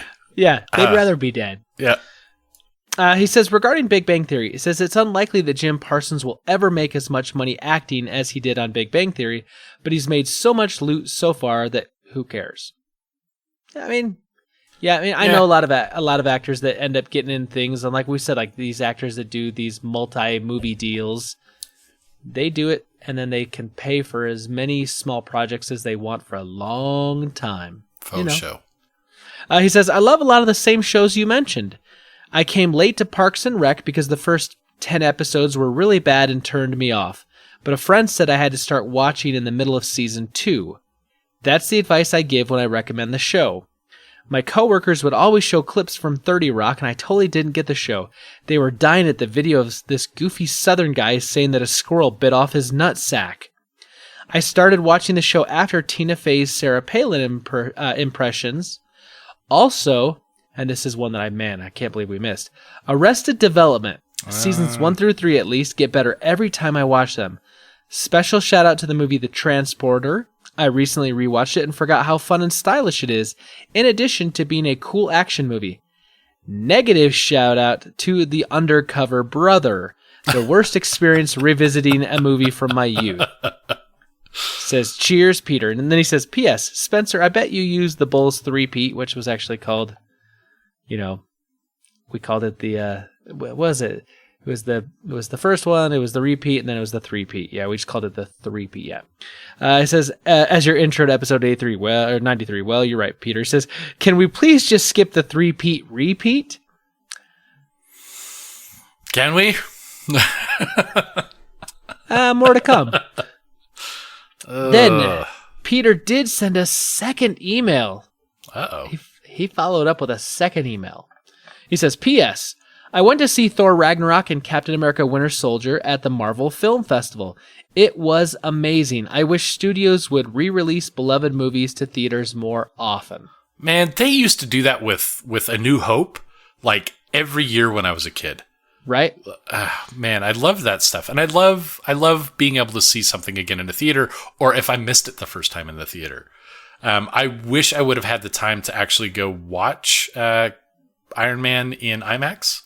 But alas, that was not in the cards. Occasionally, the AMC theaters will re-release something. They'll say, hey, it's the 60th anniversary of Singing in the Rain, so one night only, right, we're showing this. Well, and that's certain theaters as well. And like there's a couple theaters in Salt Lake, actually, that do that. Like Tower Theater shows only older stuff and things like that. What was the other sitcom? Oh, Arrested Development. Yes. I never liked that. I even gave it a second chance, and I just really, it was okay, but it was not something that I fell in love with at all. I love some of the episodes. I love the narrative of it more, and talking about the narrative of it is great, but watching it, not for me. Really? Yeah. I watched it on DVD years after it had been off. I didn't catch it in its first run, and I really enjoyed it, but subsequent watchings on Netflix has made me love it even more. But let's go to another email. Something for everybody. We have a second email, Stu. Well, technically a third, but from a second person. Right, yes. Good call. This is from Chad Fackler at Bear the Hairless. He says, hey, nerds, how are you? Hope this finds you and everyone doing well. Doing great, thanks. He says, so I do have a good second chance story. The first time I ever played Call of Duty Modern Warfare, I was playing through the campaign. I got to the second mission, the one on the ship in the storm. I got motion sick trying to make it through that mission. So I put the game aside thinking I might never play it through. Well, about 6 months later, after seeing all kinds of good reviews of the game, I finally decided to try it again. I made it through the second mission and never looked back. I was hooked. I hadn't even tried the online multiplayer yet. Loved it. To this day, this is one of my favorite games, so I'm very glad that I gave it a second chance. Awesome. Great show as always. Hope you had a nice holiday weekend. Hope you had some good barbecue on the Potbelly Smoker. Have a great week, guys. Your nerdy pal, Bear the Hairless, at Chad Fackler 1. Potbelly Smoker. Potbelly Cooker, Potbelly Smoker, Pit Barrel Cooker. Pretty soon this thing's going to be called some Transformer name. I don't know. But it occurs to me just now that I didn't even really tie it into the theme of the last episode, but really the person that I'm dating is kind of like a going back for a second chance thing. So, ooh. We'll see how that turns out. So are you liking this, watching this, playing this better the second go round? I don't know how to really phrase this without making it sound weird. We'll see. The first one was rather brief, so we'll see. Huh. Well, that's interesting. You'll have to let us know. Nobody cares, but I do. Oh no, Stu, I care. Which is interesting because over on Twitter, Chad Fackler, super listener Chad, he actually linked a YouTube video. It's a song called "Still Taking Chances" by Michael Martin Murphey, and I had never heard that song before, but I listened to it, and it was kind of a cool song. So maybe take a chance to listen to it because it basically kind of fit nicely with the theme of last week's episode. Huh. Paul Calico at pcalico84 on Twitter says, "There's a TV show called Jessica Jones, and I just couldn't get into it. I watched 3 episodes and stopped, came back a few weeks later, and watched the next 3. And at the end of the 6th episode, I was hooked. I think it was Kilgrave's story arc that really had me interested." Oh, yes. Yes. And as a side note, Paul Calico, my good friend, I am going to be meeting David Tennant this weekend, and I have a photo op scheduled with him. So when this releases and you hear this, I'm just going to say, big thumbs up for me. I'm a big fan of Kilgrave and David Tennant and his version of the Doctor. So there you go. Paul Calico then follows back up and says, "As for movies, I'm going to go with Bubba Hotep. I thought it was so stupid the first time a friend brought it over to watch. A couple years later, after a night of legal age drinking, I found it on TV and watched it again and loved it for its stupidness." Huh. I have seen Bubba Hotep, and I thought it was horrible. So maybe I need to give it another viewing. I haven't seen it, but it's got Bruce Campbell in it, and I enjoy Bruce Campbell. I enjoy Bruce Campbell as well, which is why I even saw it in the first place. And it was just... No, it was terrible. It was terrible. Nerdish67 at dspin67 says, "The Office. I wouldn't say I gave it a second chance, but more of I didn't watch it when it was on. I'm now on season 6. I've been binge watching on Netflix. It's been a very funny show. It's in my top 10 all-time favorite sitcoms." Awesome. And I think definitely in my top 10 as far as sitcoms. I would be very curious to hear his whole top 10 list. Because I can't honestly even think of 10 sitcoms, even though I like sitcoms. Yeah. It would take me a minute to kind of come up with them. I'm sure I could, but... All right, special question only to Nerdish67 at dspin67 on Twitter. What is your top 10 list for favorite sitcoms? And we'll read that next week. But as far as answering more questions on second chances, Tim Paulin at tpaulin20 says game. That's a name I don't recognize. It's like a usual contributor. He has been answering a few recently. I believe he's a newish listener. And well, thanks for participating. Yes, absolutely, and we're glad to have you here in the Fortress of Nerditude and be a super friend. He says, game, Far Cry 4. Started playing in 2016, quit shortly after the prologue. Enter 2018, a bunch of my friends are saying how good Far Cry 5 is and praising the stories of 3 and 4. Obviously, I missed something, reinstalled 4, finished it in July. He says, TV, Defiance. When it originally aired on Sci-Fi, I thought it looked stupid.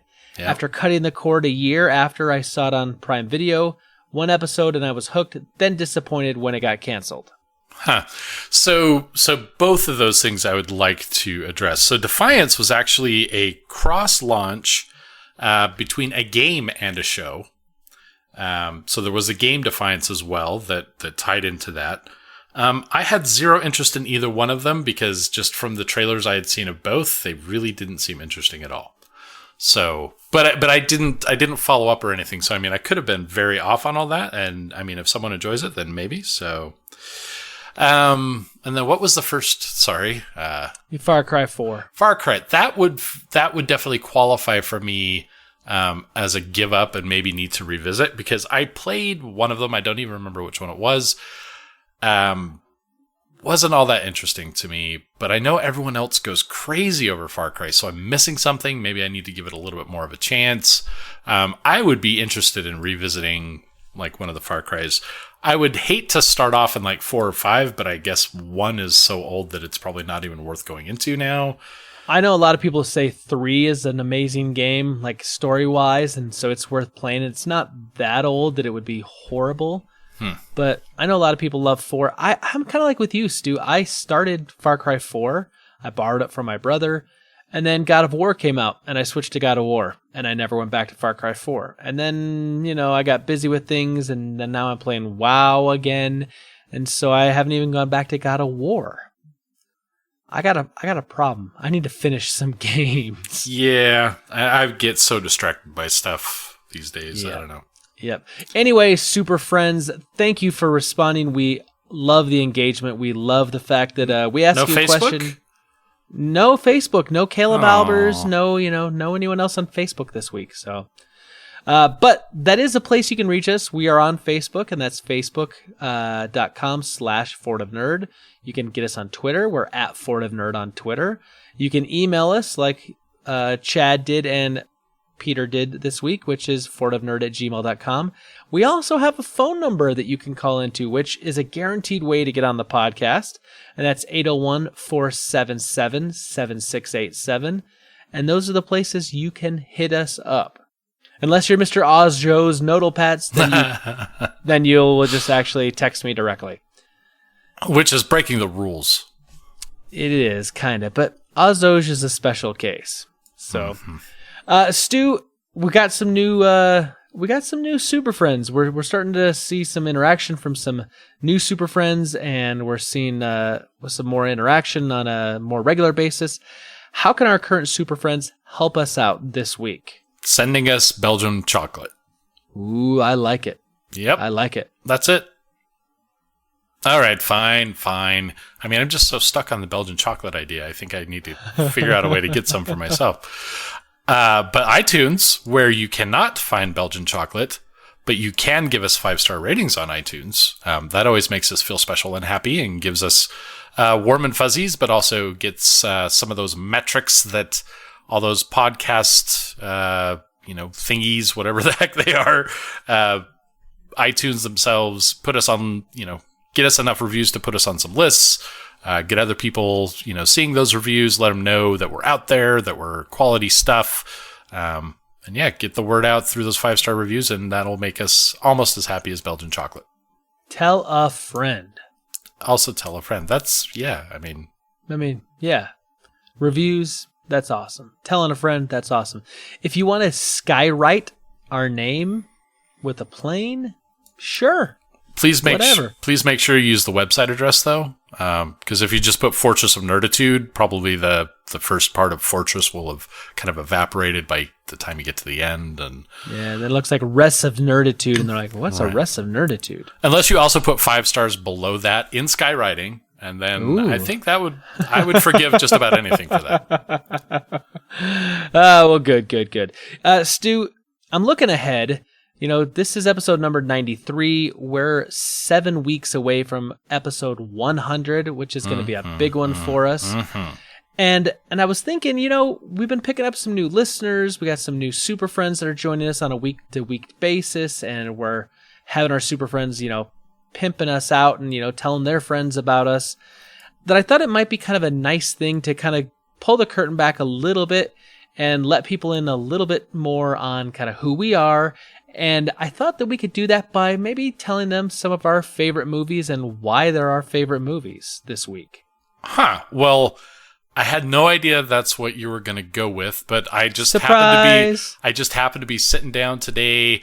I'm thinking to myself, God, you know what I would love to do? I would love to kind of like go over just some details of like my favorite 3 movies, and I wrote some stuff down, so I guess we could use that. Yeah. Look at you, prepared but surprised. Yeah, totally. So, with that being said, yeah, how you want to do this, brother?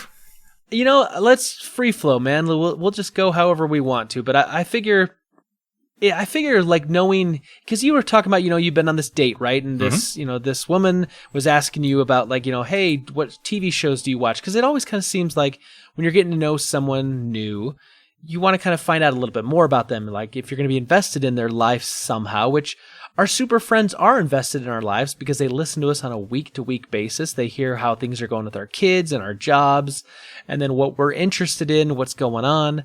I think it's good to know kind of the people you're listening to or the people you're interacting with. And so I thought, we could just kind of free flow and let them know, like, what are some of our favorite movies? And I've got to say, my list of favorite movies started around 15, and I had to make some serious hardcore cuts to get down to 3. Yeah, well, we are a 2-hour podcast. I think we're already pushing some limits there, so right. I appreciate the effort involved. So in thinking about this, one of the interesting things here is that we also talked about, it was on our military episode, we actually kind of went over like our top military related movies, which really kind of translates into this a little bit. So, while Star Trek II Wrath of Khan is probably in my top 3, you guys already kind of heard about that a lot.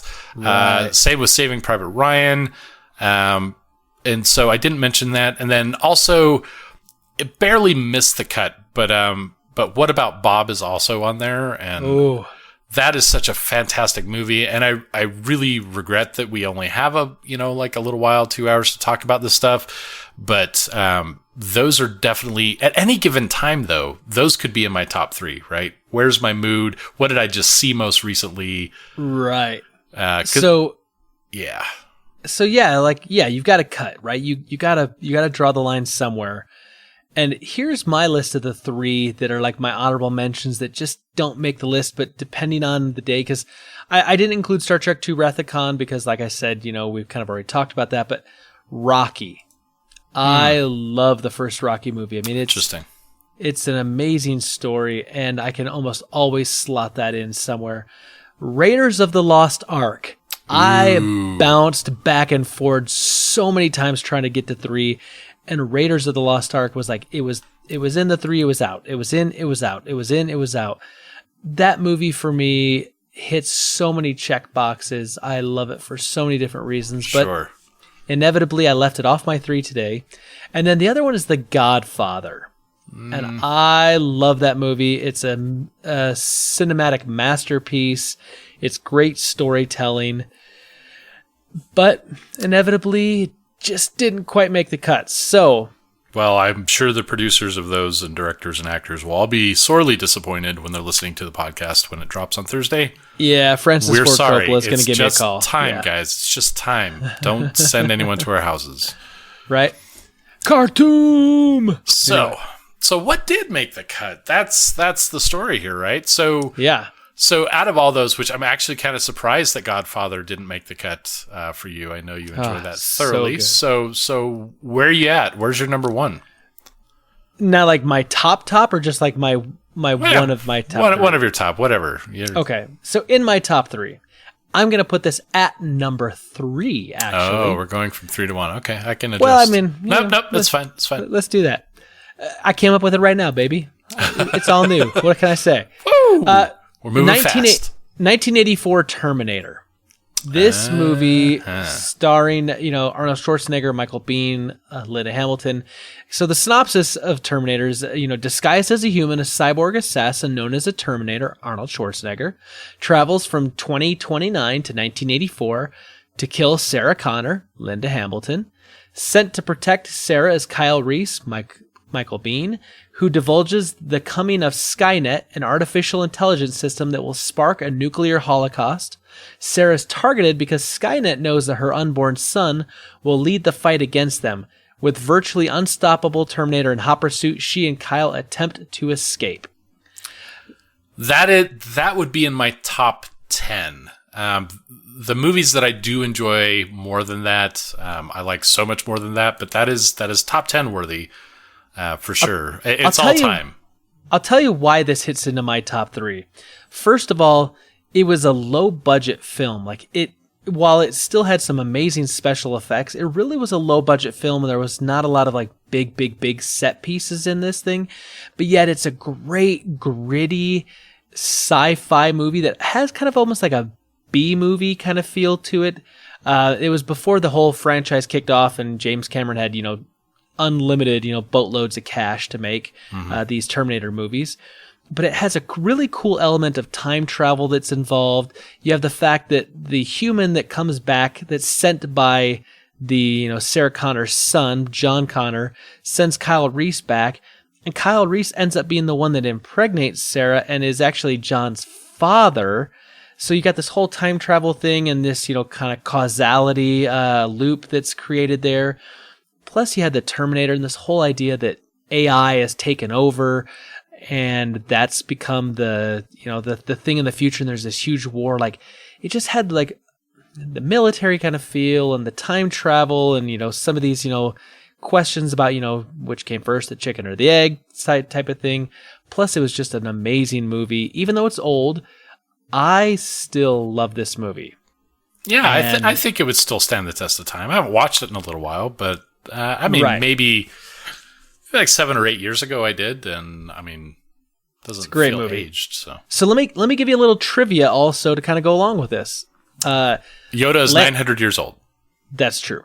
Lance Hendrickson, who is in this movie, he plays one of the detectives in the police station. He also plays Bishop in Aliens, which is Cameron's next movie that he makes, which is interesting because Cameron tends to reuse people. So he had Michael Biehn in lots of directors Terminator. Do that, he did that. Michael Biehn was in Aliens. He also was in The Abyss, and he did a number of things where he gets there was something where he gets bit on the arm in every one of those movies for some reason, which I don't know why, but that was a thing that James Cameron did with him. So that just a little bit of trivia that he's reused, and Lance Hendrickson was a real kind of big sci-fi star at the time. But basically, here's something else. While in Rome, Italy, during the release for Piranha 2: The Spawning, James Cameron basically got really, really sick. He got really sick, and he had this fever dream about a metallic torso holding kitchen knives, dragging itself from an explosion. And basically it was kind of inspired by John Carpenter's slasher movie Halloween he'd seen that was kind of low budget. But James Cameron kind of used that dream to kind of write something that ended up becoming the Terminator, which was this metal body and this metal torso. And if you know the end of the film, the spoilers. It's an old movie. The lower half gets blown off and he's dragging himself by the torso, chasing after, Sarah. And that basically came from a fever dream he had while in Rome, Italy. And I think that's kind of a little bit of interesting trivia. Also, the original script had 2 Terminators sent to the past. One was the original Terminator we saw in the film. The second one was one made of liquid metal. But basically, because of the technology at the time, they didn't use that. And then, of course, that is pretty much the synopsis for Terminator 2. He sends back another Terminator that's liquid metal. Right. The last thing I thought that was interesting trivia. Arnold Schwarzenegger, who obviously plays the title role of the Terminator, right, hated the line "I'll be back," which became the big catchphrase of his entire career. But he thought that the robot wouldn't use a contraction, and so the line would be "I will be back." And basically, James Cameron would say, "Listen, I'm the writer," and hold his ground and say, "We're not changing it." And if Arnold had had his way, who's to say how big his career would have been, and that catchphrase wouldn't have been there? No, I would never have thought, "I will be back" will be something I'll shout from, But anyway, sounds dumb. Interesting. My favorite scene, though, in this whole movie is definitely the finale when you get to see the flesh burnt off the Terminator. You see the endoskeleton. Kyle Reese blows up the lower half basically with that pipe bomb, and then the Terminator reboots. For me, when I watched that the first time, it was like, oh yes, hey, we beat this thing.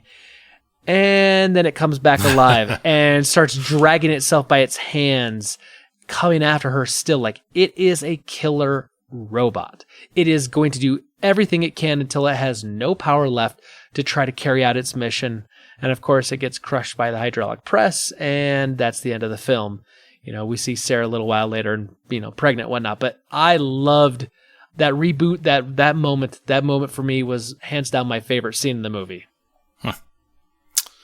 That's my number 3. Yeah, I'm not sure what my favorite scene would have been there. I would have to watch it again, but lots of good stuff there. So, all right. Well, my number 3, which again, this kind of floats around at any given time.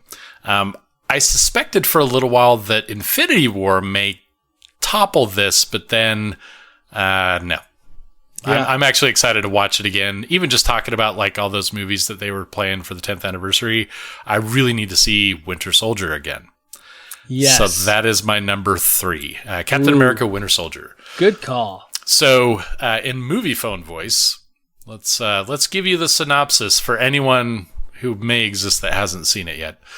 After the cataclysmic events in New York with his fellow Avengers, Steve Rogers, a.k.a. Captain America, lives in the nation's capital as he tries to adjust to modern times.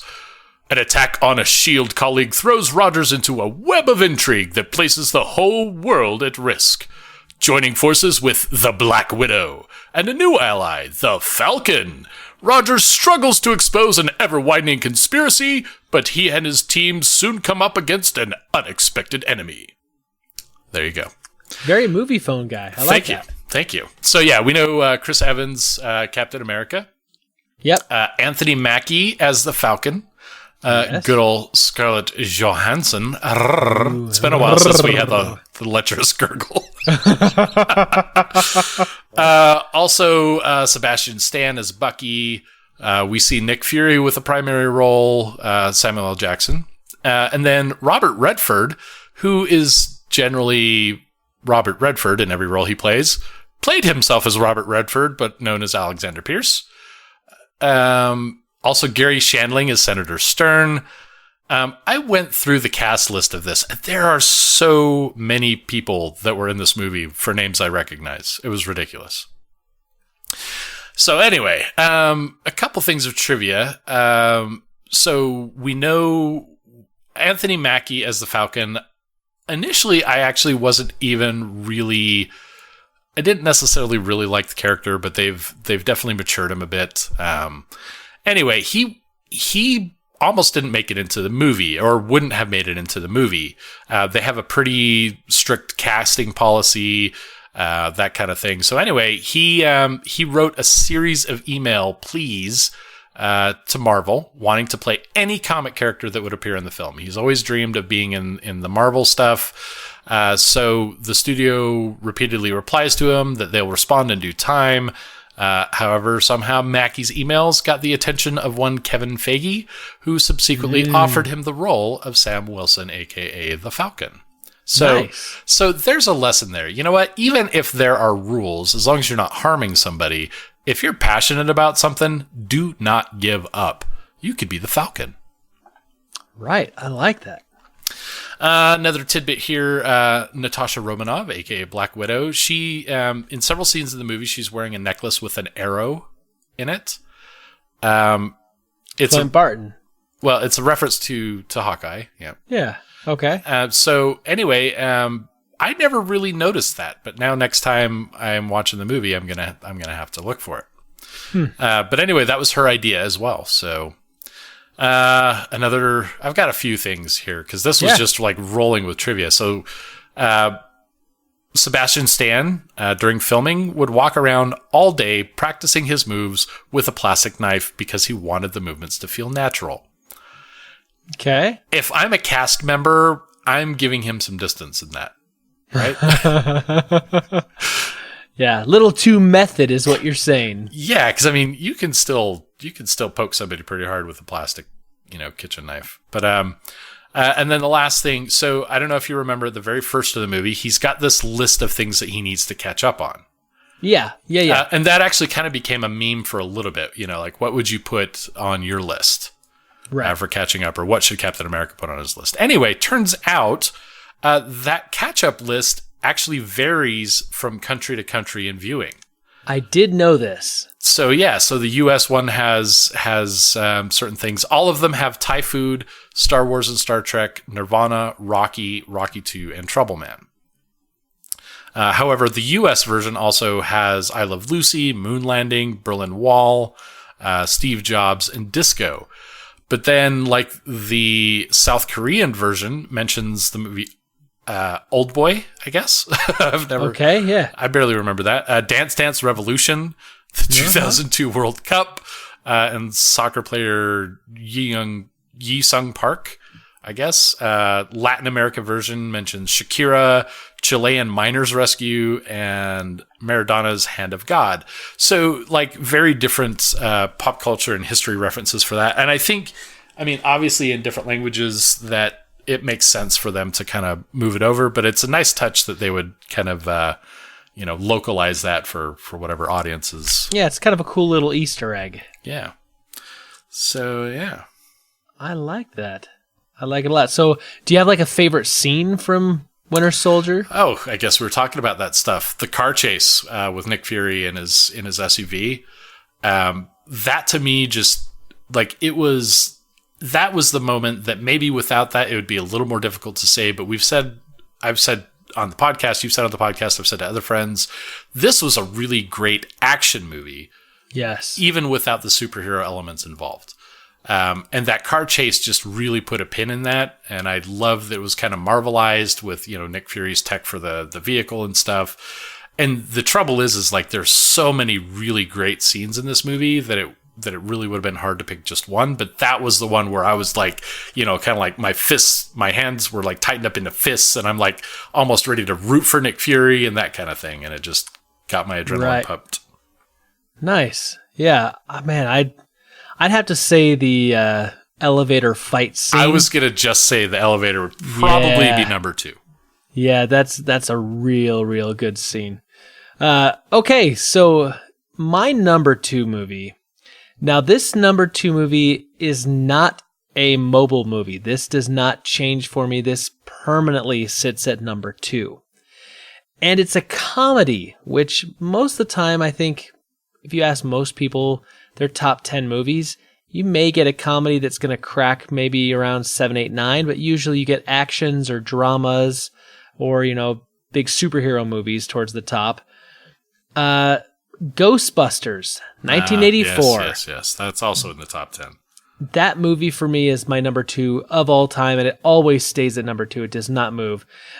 Basically, the plot synopsis: after the members of a team of scientists, Harold Ramis, Dan Aykroyd, and Bill Murray, lose their cushy positions at a university in New York City, they decide to become Ghostbusters to wage a high-tech battle with supernatural for money. They stumble upon a gateway to another dimension, a doorway that will release evil upon the city. The Ghostbusters must now save New York from complete destruction. So you've got Bill Murray, which is played by Bill Murray plays Peter Venkman. Dan Aykroyd plays Ray Stantz. Sigourney Weaver, which was a big get for them at the time, is Dana Barrett. Harold Ramis plays Egon Spengler. Rick Moranis is Louis Tully. Yeah. Ernie Hudson, Winston Zeddemore. Annie Potts is Janine. Janine. Basically, like, the cast is on point in this movie. The comedy is on point. It is a movie that, while visually it's starting to look dated now, because it was made in 1984, the comedy is not dated and does not rely on pop culture references or slang of the day. So it continues to hold up. It's really, really just amazing comedy throughout. I can constantly think of things from this movie and just still laugh after seeing it probably thousands of times. Yes. Some trivia here. Peter Venkman, the role, originally was written for John Belushi. Basically, Dan Aykroyd had written the kind of a screenplay, a treatment, and it was going to be called Ghost Smashers, but of course then Belushi died, and so they needed to rewrite stuff and casting. And also up for roles were Eddie Murphy, which he was huge at the time, but they couldn't get him in because of a contract with Beverly Hills Cop. That was a problem. Michael Keaton and Chevy Chase were also up for the role of Peter Venkman. The only one and I mean, I know people were Belushi crazy at the time. I don't think he would have fit that role at all. The only one out of that list of actors I think may have pulled it off would have been Eddie Murphy. The others, I don't see them having kind of like that lead of the team kind of feel to it.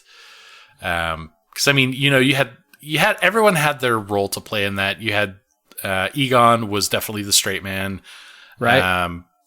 Dan Aykroyd was kind of like the serious, try to keep things on track kind of thing, and you had to have the guy that just rules schmools.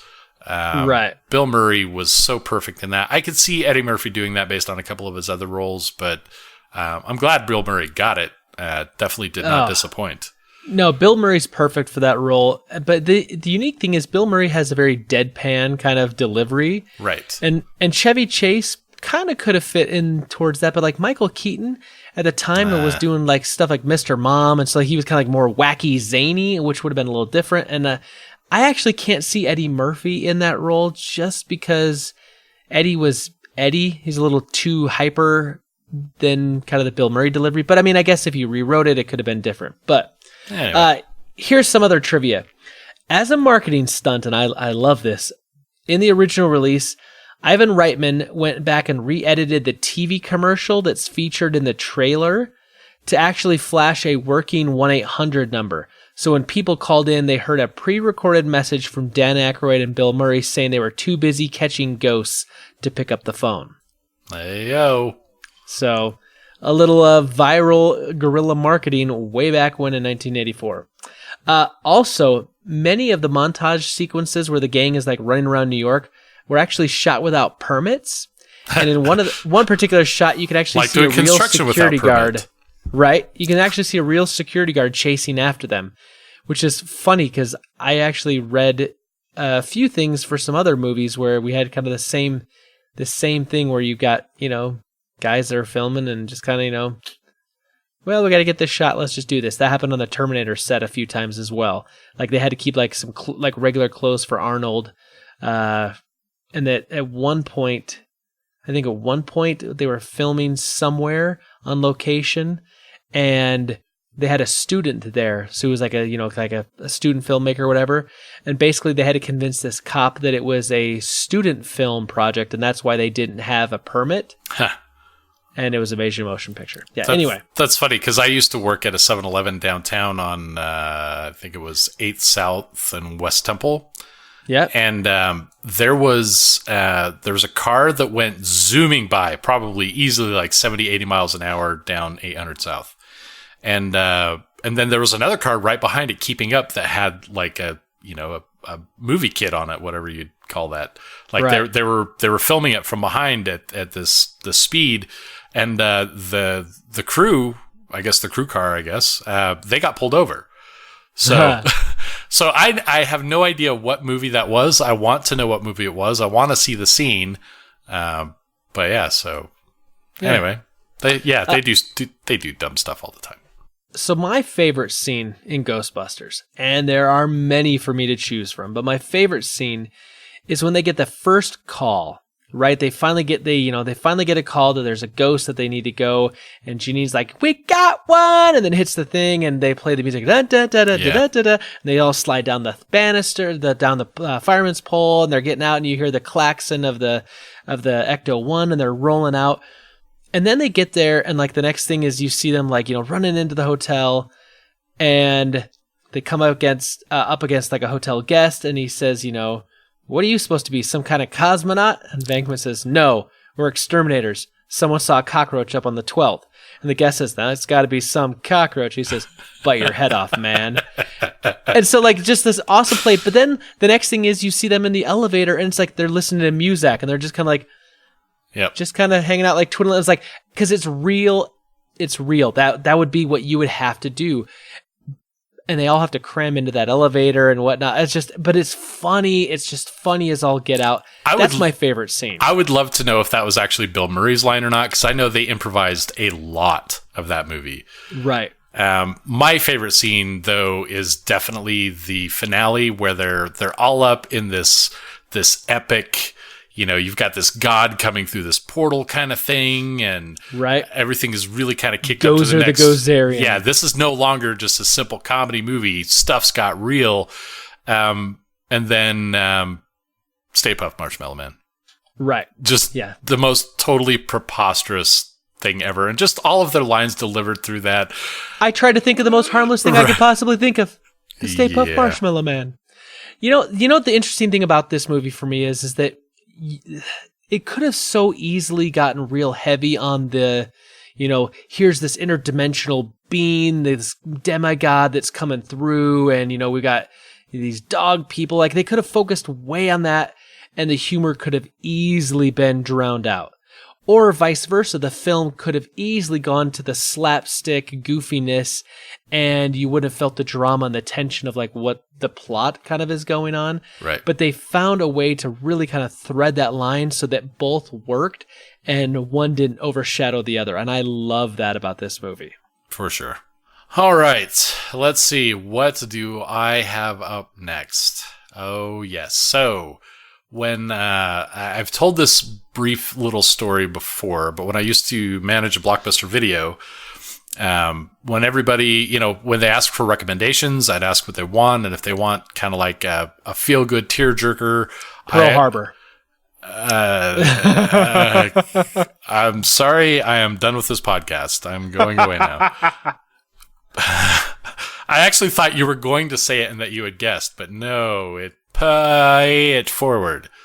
Oh, yeah. This, I don't know. There's one particular scene in this movie, which obviously is going to be my favorite scene, that really just gets me every time. And that's one of my favorite moments in movie history for me, because of the power of that scene, just is unbeatable. So we have the story of a social studies teacher played by Kevin Spacey. He gives an assignment to his junior high class, which, brief little moment of trivia I learned today, it was filmed in an actual high school, not a junior high school. You never would have known. Anyway, challenges that class to think of an idea to change the world for the better and put it into action. So Haley Joel Osment's character, who's named Trevor, he creates a plan for paying forward favors. He not only affects the life of his struggling single mother, but he sets in motion an unprecedented wave of human kindness, which, unbeknownst to him, has blossomed into a profound national phenomenon. So, I mean, just that idea. I've always loved the idea of just doing arbitrary nice things for people, and I've done that a lot in my life. We used to have to take my older daughter to Highland High School, and we would always stop at this gas station to get like a snack in the morning, and then get gas if we needed gas in the car. And there was always this homeless guy that was there. Never bothered anybody. He wasn't panhandling. He was either always on his way there crossing the street or leaving, or maybe just there, and he had this big cart. And I just, wild hair up my butt kind of thing. Went to the ATM, got $100, put it in the top of his thing without him even seeing it, and just left. I wasn't looking for recognition. I wasn't looking to have him, break down emotionally or something. I have no idea what happened to that. He may have bought heroin for all I know, or he may have gotten some groceries, or whatever the case may be. But I mean, this guy, just because he wasn't panhandling in and of itself, he wasn't trying to get anything from anybody, and he was, whatever his life was, he was just trying to lead it. So I don't do that as much as I would like. I would love to be able to kind of make a conscious effort to do 3 nice things for people. Maybe I will, actually. Who knows?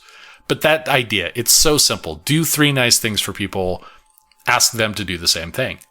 If everybody did that, what would the impact be? And how far could that go? So this movie plays out that fantasy, because it really is a fantasy. And myself, I'm busy all the time. I'm working. I'm taking care of my kid. It's just the way it is, and I don't begrudge anyone who wouldn't, but I would love to see that happen. So we also have Helen Hunt in this, who's playing Trevor's mother, and then John Bon Jovi, who's his bleephead dad. And then there were a couple other people that just really were kind of not really part of it, because really most of it is these 4 characters plus the people that are paying those favors forward. Right. So there's one scene in this, so kind of getting into some of the trivia. There's one scene where his mom, Helen Hunt, she strikes her son on the face. Haley Joel Osment requested that she actually hit him to make it seem more realistic. Really? Little bit of meta trivia for that. My older daughter was in a play called Julia Caesar, where all the roles of it were flipped to female. This was she was going to school for performing arts, and so she played that. And there's one scene where she actually gets. They were supposed to play it off as slapped, with the sound behind it, but she didn't like that, so she actually asked them to slap her. They played 4 showings. I went to one of them. And that actually got me a little riled up. Yeah, I would imagine so. She slapped her hard, and she kind of wavered back from that. So I can see the impact of that. But however, director Mimi Leader declined them doing that. So I think it's probably a good thing. But yeah, so that was there. Then also Eugene Osment, who is not just Haley Joel Osment's father, but also acting coach. He plays a mustachioed cop giving directions in the movie. So interesting. Most important, let's talk about that favorite scene. So you've seen Pay It Forward, right? I have. I've seen it once or twice, and it's been a long time. Okay, well, I think it'll be difficult to forget, but right. The movie is old, so spoilers. We all know that he dies in the movie. Yeah. Haley Joel Osment's character, he dies. The ending scene of that movie is this candlelight vigil where you just see a few candles start to light up near, like his grave or whatever that is. It's been a while since I've seen it, but I can picture the scene in my mind.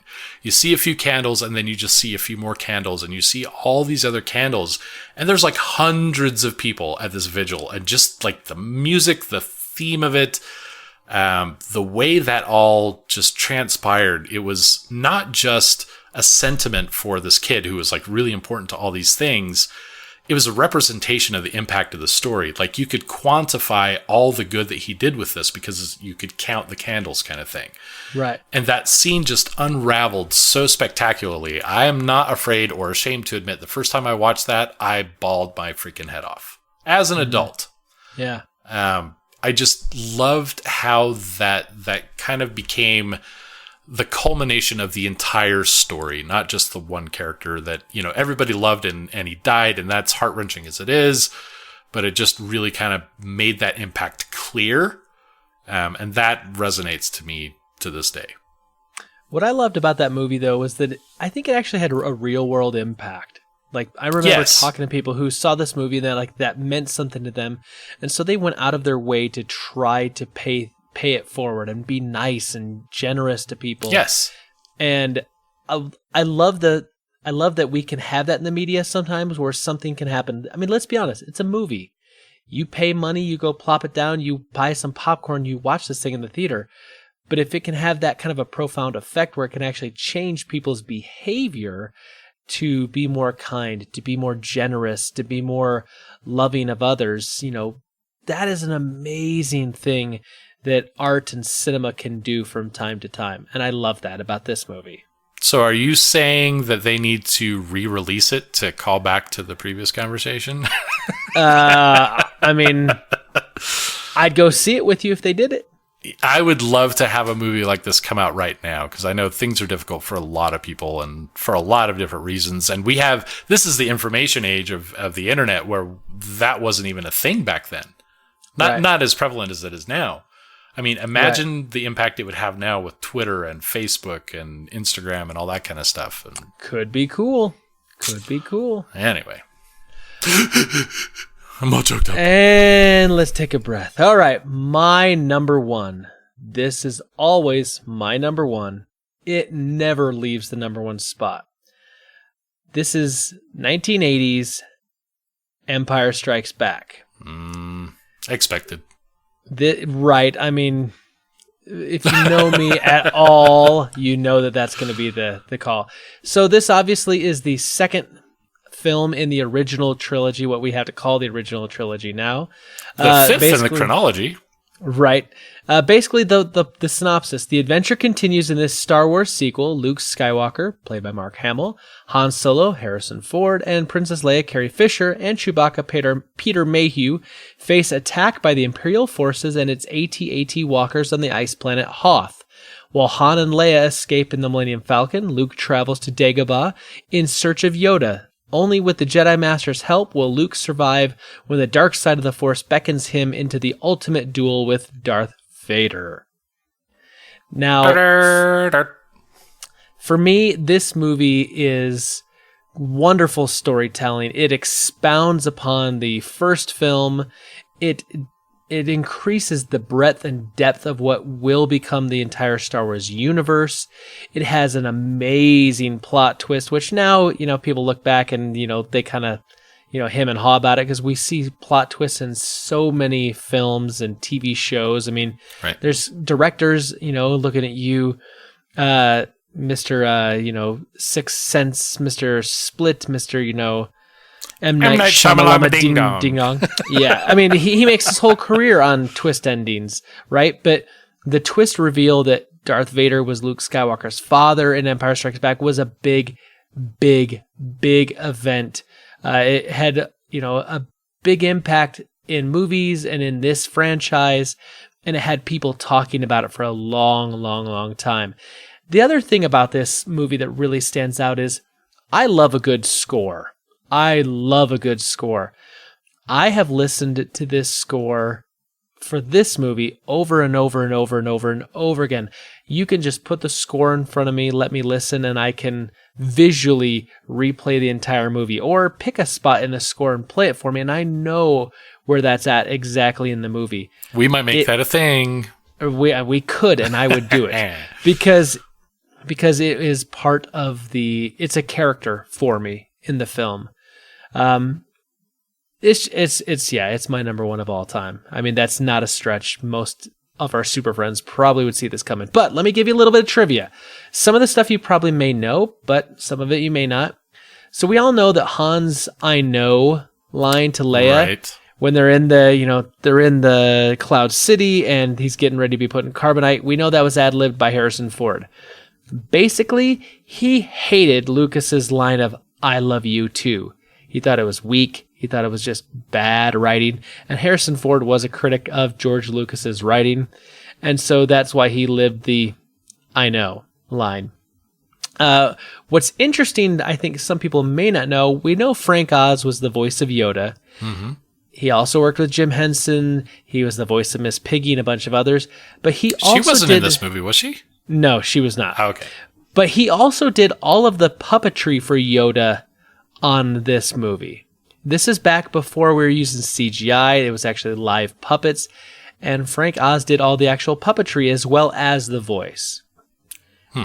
And that's interesting because, that's kind of that era. Everyone did voices and the puppetry. Anyway, interesting to note, George Lucas wanted to avoid sharing creative rights. And so basically he decided to avoid using a major film studio to finance this film. Instead, he bankrolled the $33 million production himself. And that means that all the money went to him on this film. Well, and the actors. Sure. But I mean... which actually may not have been that much going to Lucas, because if we went to episode 4 trivia, which we are not... But one of the things is that they all wanted shares of the movie instead of right. They were offered shares of the movie instead of actual dollar amounts because, they didn't have much to pay. Those ended up being huge amounts of money, unbeknownst to the people when they offered it in the first place. Yes. So Empire Strikes Back did very well at the time as well. So right.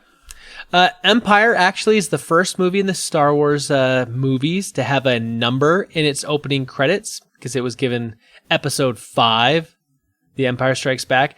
They actually had to go back and kind of when they did some re-release and some re-edits, that's when they titled the first movie Episode 4, A New Hope, because for the longest time, it was just called Star Wars.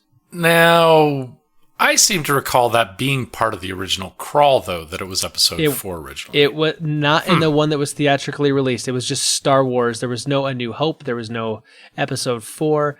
And I know this because my mom and dad both had gone to it, and I remember hearing them say this over and over and over again, that it was just called Star Wars. And it didn't get called A New Hope until basically it'd been, a re-edit later on when they re-released it to theaters, and that's when they put the title Episode 4, A New Hope, in the front of it. My favorite scene, while there are many, I mean, I could say the whole movie is my favorite scene, but that's not really a scene. I have a moment when Luke is on Dagobah with Yoda, and Luke is trying to raise the X-Wing. Ah, yes. And it's this whole, judge me by my size matters not, because Yoda says this earlier. And he says, it's impossible. And then he kind of walks away and he's, frustrated. Classic whiny Luke. Yeah, classic whiny Luke. Yoda sits there for a second and just kind of like, okay, I have to teach him. I have to use this as a moment. And Yoda raises the X-Wing and the music swells up and it's this big kind of emotional thing going on.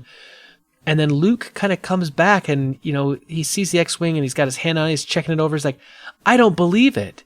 And that's when Yoda says, that is why you failed. And it's this moment where he's showing him the power of the Force, but it's also a lesson in faith for Luke. Like, you have to have faith in this power that you have now, that it can do things, and it's not going to be consigned and constrained by your perception of what it should be able to do, but what it actually can do. Right. And if you limit your belief in it, you will continue to fail. And this is right before he decides to go off to confront Darth Vader and save his friends. I love this. It's an amazing moment. It's an amazing message.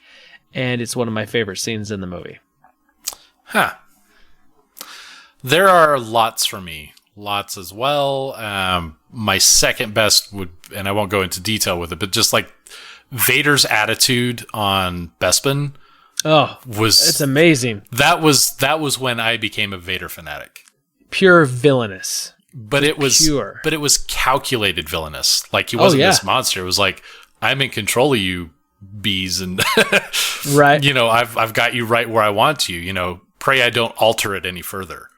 Oh. I was just like, whoa. But my all-time favorite scene of that, though, is the opening battle on Hoth. Yes. That was the first real sci-fi ground battle kind of thing. Not just that it had new vehicles. I loved that the first introduction to Empire Strikes Back was new vehicles, which would then set up my love for new vehicles every movie. Right. We also saw the walkers. We saw some unconventional thinking with, using the harpoons to bring them down. Right. Just everything about that battle was fantastic and really had my attention from the moment I first saw it. I honestly didn't really like Empire Strikes Back that much when I was a kid. It was not my favorite of the trilogy. I loved Return of the Jedi more. Ewoks. Yeah. No, not necessarily the Ewoks. Just like the space battles and stuff like that. But I think this is kind of a testament to how deep it went for me through different phases of my life, that my reevaluation of my favorite Star Wars movies has definitely changed. I appreciate Empire Strikes Back a heck of a lot more these days. Sure. And I mean, the depth of it and the darkness and what it would kind of foretell. Like you indicated, this is the movie that set the pace of Star Wars to come. Yeah. Star Wars, A New Hope, really was kind of its own standalone thing. Didn't really project much into anything. This was where we saw this was something that was going to be epic forever. Yep. I agree. I love it. My number one. However, I will say that you were very lazy going to a Star Wars movie for number one. True, but you know what? It is my number one, and so if I'm really pulling back the curtain to show the Super Friends my favorite movies, I have to be honest with myself and stick to my guns. Yeah, you do. So, Enter my number one, Star Wars: The Force Awakens. or maybe stick to my blasters. Maybe would be a better way to put that. Oh, there you go. Yeah, so Force Awakens for me. Really? Yep. This was like such a huge gap in time. We had an even larger gap in time between episode 6 and 1. Right. While I happen to like the prequels, it did not immediately swoop in and blow me away. There were definitely it was a deeper kind of thing. Nothing really stood out as great. It was just good, I thought. So 30 years after the defeat of the Galactic Empire, the galaxy faces a new threat from Kylo Ren. The original synopsis I had actually called him the evil Kylo Ren, which I thought was like, he has no, he's not mustachioed and everything, so that was cheesy. Right. Anyway, from Kylo Ren and the First Order. When a defector named Finn crash lands on a desert planet, he meets Rey, a tough scavenger whose droid contains a top secret map. Together, the young duo joins forces with Han Solo to make sure the Resistance receives the intelligence concerning the whereabouts of Luke Skywalker, the last of the Jedi Knights. We then proceed to find in the next movie, and no one cares because he doesn't care. Right. Sorry. Yeah. So Kylo Ren, played by Adam Driver. Of note here, one of the criticisms I hear about the new trilogy related specifically to Kylo Ren is that he's just a cheesy villain and he's not as polished as Vader. And that's the whole point.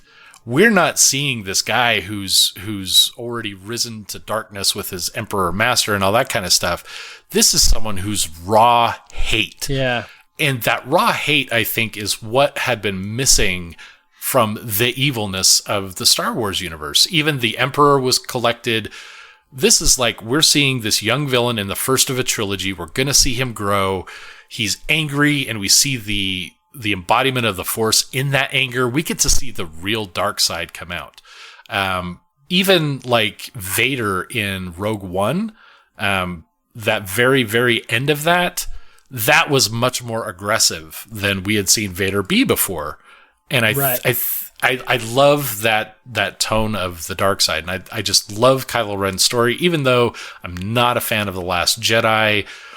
I like seeing his journey through this, because in this movie, in this series, it's as important as the hero. Whereas Darth Vader was already established. He's the same character throughout. We don't see much growth until, the very, very end. I like that there's a duality between Rey, played by Daisy Ridley, and him, that they kind of have a parallel evolution through this. Yeah. So we also have Finn, played by John Boyega. I don't know if I'm ever pronouncing his name right. That is correct, Boyega. Okay. Obviously, Harrison Ford as Han Solo, Mark Hamill as Luke Skywalker, Carrie Fisher as Princess Leia. So having them involved in this, the way that they did it, where they didn't overshadow the story that's being told, but they still are strong characters in that, fantastic. And then my least favorite main character, Oscar Isaac playing Poe Dameron. So it's difficult. There is, like, I could go through hours and hours of trivia about this movie. So what I wanted to do here is kind of talk about the cameos, because there were tons of cameos in this. Like, everybody wanted to be in the new Star Wars movie. So Billie Lourd, who's actually Carrie Fisher's daughter, she was a Resistance member in the movie. And if you note her hairstyle, she had mini buns. Yes. Not big cinnamon buns, but, just tiny little buns on the side of her hair kind of thing. But I thought that was pretty cool. Obviously, she's got just kind of a small role, but it's a speaking role, and she's there involved, so that's cool. I think my favorite is probably Daniel Craig. Playing the Stormtrooper. Morgana's favorite line in the whole movie, and she would not stop saying this over and over again, was, "And I dropped my weapon." Right. Because he was the Stormtrooper that she uses her Force powers to kind of let her go, and then obviously drop the blaster at the end. That was funny enough as it was. I never would have even known it was Daniel Craig until finding out, the Easter egg cameos later kind of thing. That, and he begged to be in it somehow. Oh, everybody begged, and I wouldn't blame anyone who's got some pull in the industry to use it to be in this movie. So you talked a bit about directors and their favorite actors. J.J. Abrams. Yeah. There are a couple actually for him. Oh crap! I Greg Grunberg. Yeah. Yep. No, I do have that. I was just lower. Anyway, yeah, he was a Resistance pilot. We also know him from Heroes. He wasn't Lost. He wasn't Lost, but yeah, Heroes was not J.J. Abrams, and that's where I mostly know him from. But so yeah, he's been in Lost, Mission Impossible 3, Felicity, all of those side by side with J.J. Abrams. He's also J.J.'s childhood buddy. So yeah, there you go. Using those connections, you never know who's going to make it to the top. So be good to your friends. Pay it forward. Also from JJ's repertoire is Michael Giacchino, I think. Giacchino. Yeah. So he's a composer, collaborator of JJ's, like in most of his stuff. Wanted to do the score of the movie, but strange. Disney went with this other guy, John Williams or something. Yeah, never heard of him. Yeah. What a plain name. I mean, come on. But anyway, he also got to play a stormtrooper. Warwick Davis makes a reappearance in the Star Wars universe as the Wollivan in Maz's castle. He's actually in a costume, though, so there's that. And then Simon Pegg, who I had no idea. He is Unkar Plutt, the guy who was, being thrifty with the rations that he was refusing to give to Rey. So totally voice modulated, that kind of thing. But yeah, Simon Pegg in there. Nice. Yeah. So my favorite scene here, again, much like with Empire Strikes Back, I could pick hundreds of them, but it has to be the opening. The military dropship being filled with stormtroopers, the klaxon ringing, the chaos and the noise of all that. It just really set the pace for the First Order for me, and it kind of got me really hyped and pumped up and feeling all these, military experience kind of stuff for me, and just chills and goosebumps and everything, and like gripping the edge of my seat for the rest of the whole movie, starting from moment one. That was the perfect reintroduction to Star Wars in the new iteration. For me, my favorite scene was when Han Solo and Chewie get back into the Millennium Falcon after what appears to be a long time away, because the Falcon's been there and it looks like it's really run down. I love that moment because for me, it was like that. It was almost like the audience kind of is in on this, like, yes, we're home. This is a Star Wars movie. Han Solo and Chewie are back in the Falcon. And so for me, that was more of a nostalgia / emotional moment that I really, really loved. But so many good ones. I mean, I almost wish that scene specifically, but all of it, I almost wish they had not shown Carrie Fisher, Mark Hamill, or Harrison Ford in any of the trailers before the movie released. Yes. And then you have it in like the promotional, come see it again, and then have that kind of thing. Yeah. That would have been brilliant. But yeah, I was already ready for that scene. I was like, okay, here it comes. Right. Well, Super Friends, these are our top 3 movies. We pulled back the curtain a little bit to give you a glimpse into some of our favorite movies. So we want to hear from you this week. Once again, surprise, surprise. What are your top 3 favorite movies? What are the movies that you just can't live without? They are your absolute favorites. And let us know, and we'll read your answers next week. Send us an email, fortofnerd@gmail.com. Facebook, which is facebook.com/fortofnerd. We're on Twitter @fortofnerd. Or give us a call, 801-477-7687. And we will hear from you next week. Stu, once again, week after week, it's a pleasure. It's a lot of fun. I'm glad we got to do this. For sure. One thing I kind of wanted to drop a little hint about here. We're getting close to episode 100, sir. Yes, we are. So I know you and I have been talking about some stuff, and we'll talk about it a little bit more as the episodes get closer and closer. But I'm really excited to come up on that milestone. I hope the Super Friends are stoked. We definitely wanted to do do something different, but still have it, have it still be the podcast. So Yeah.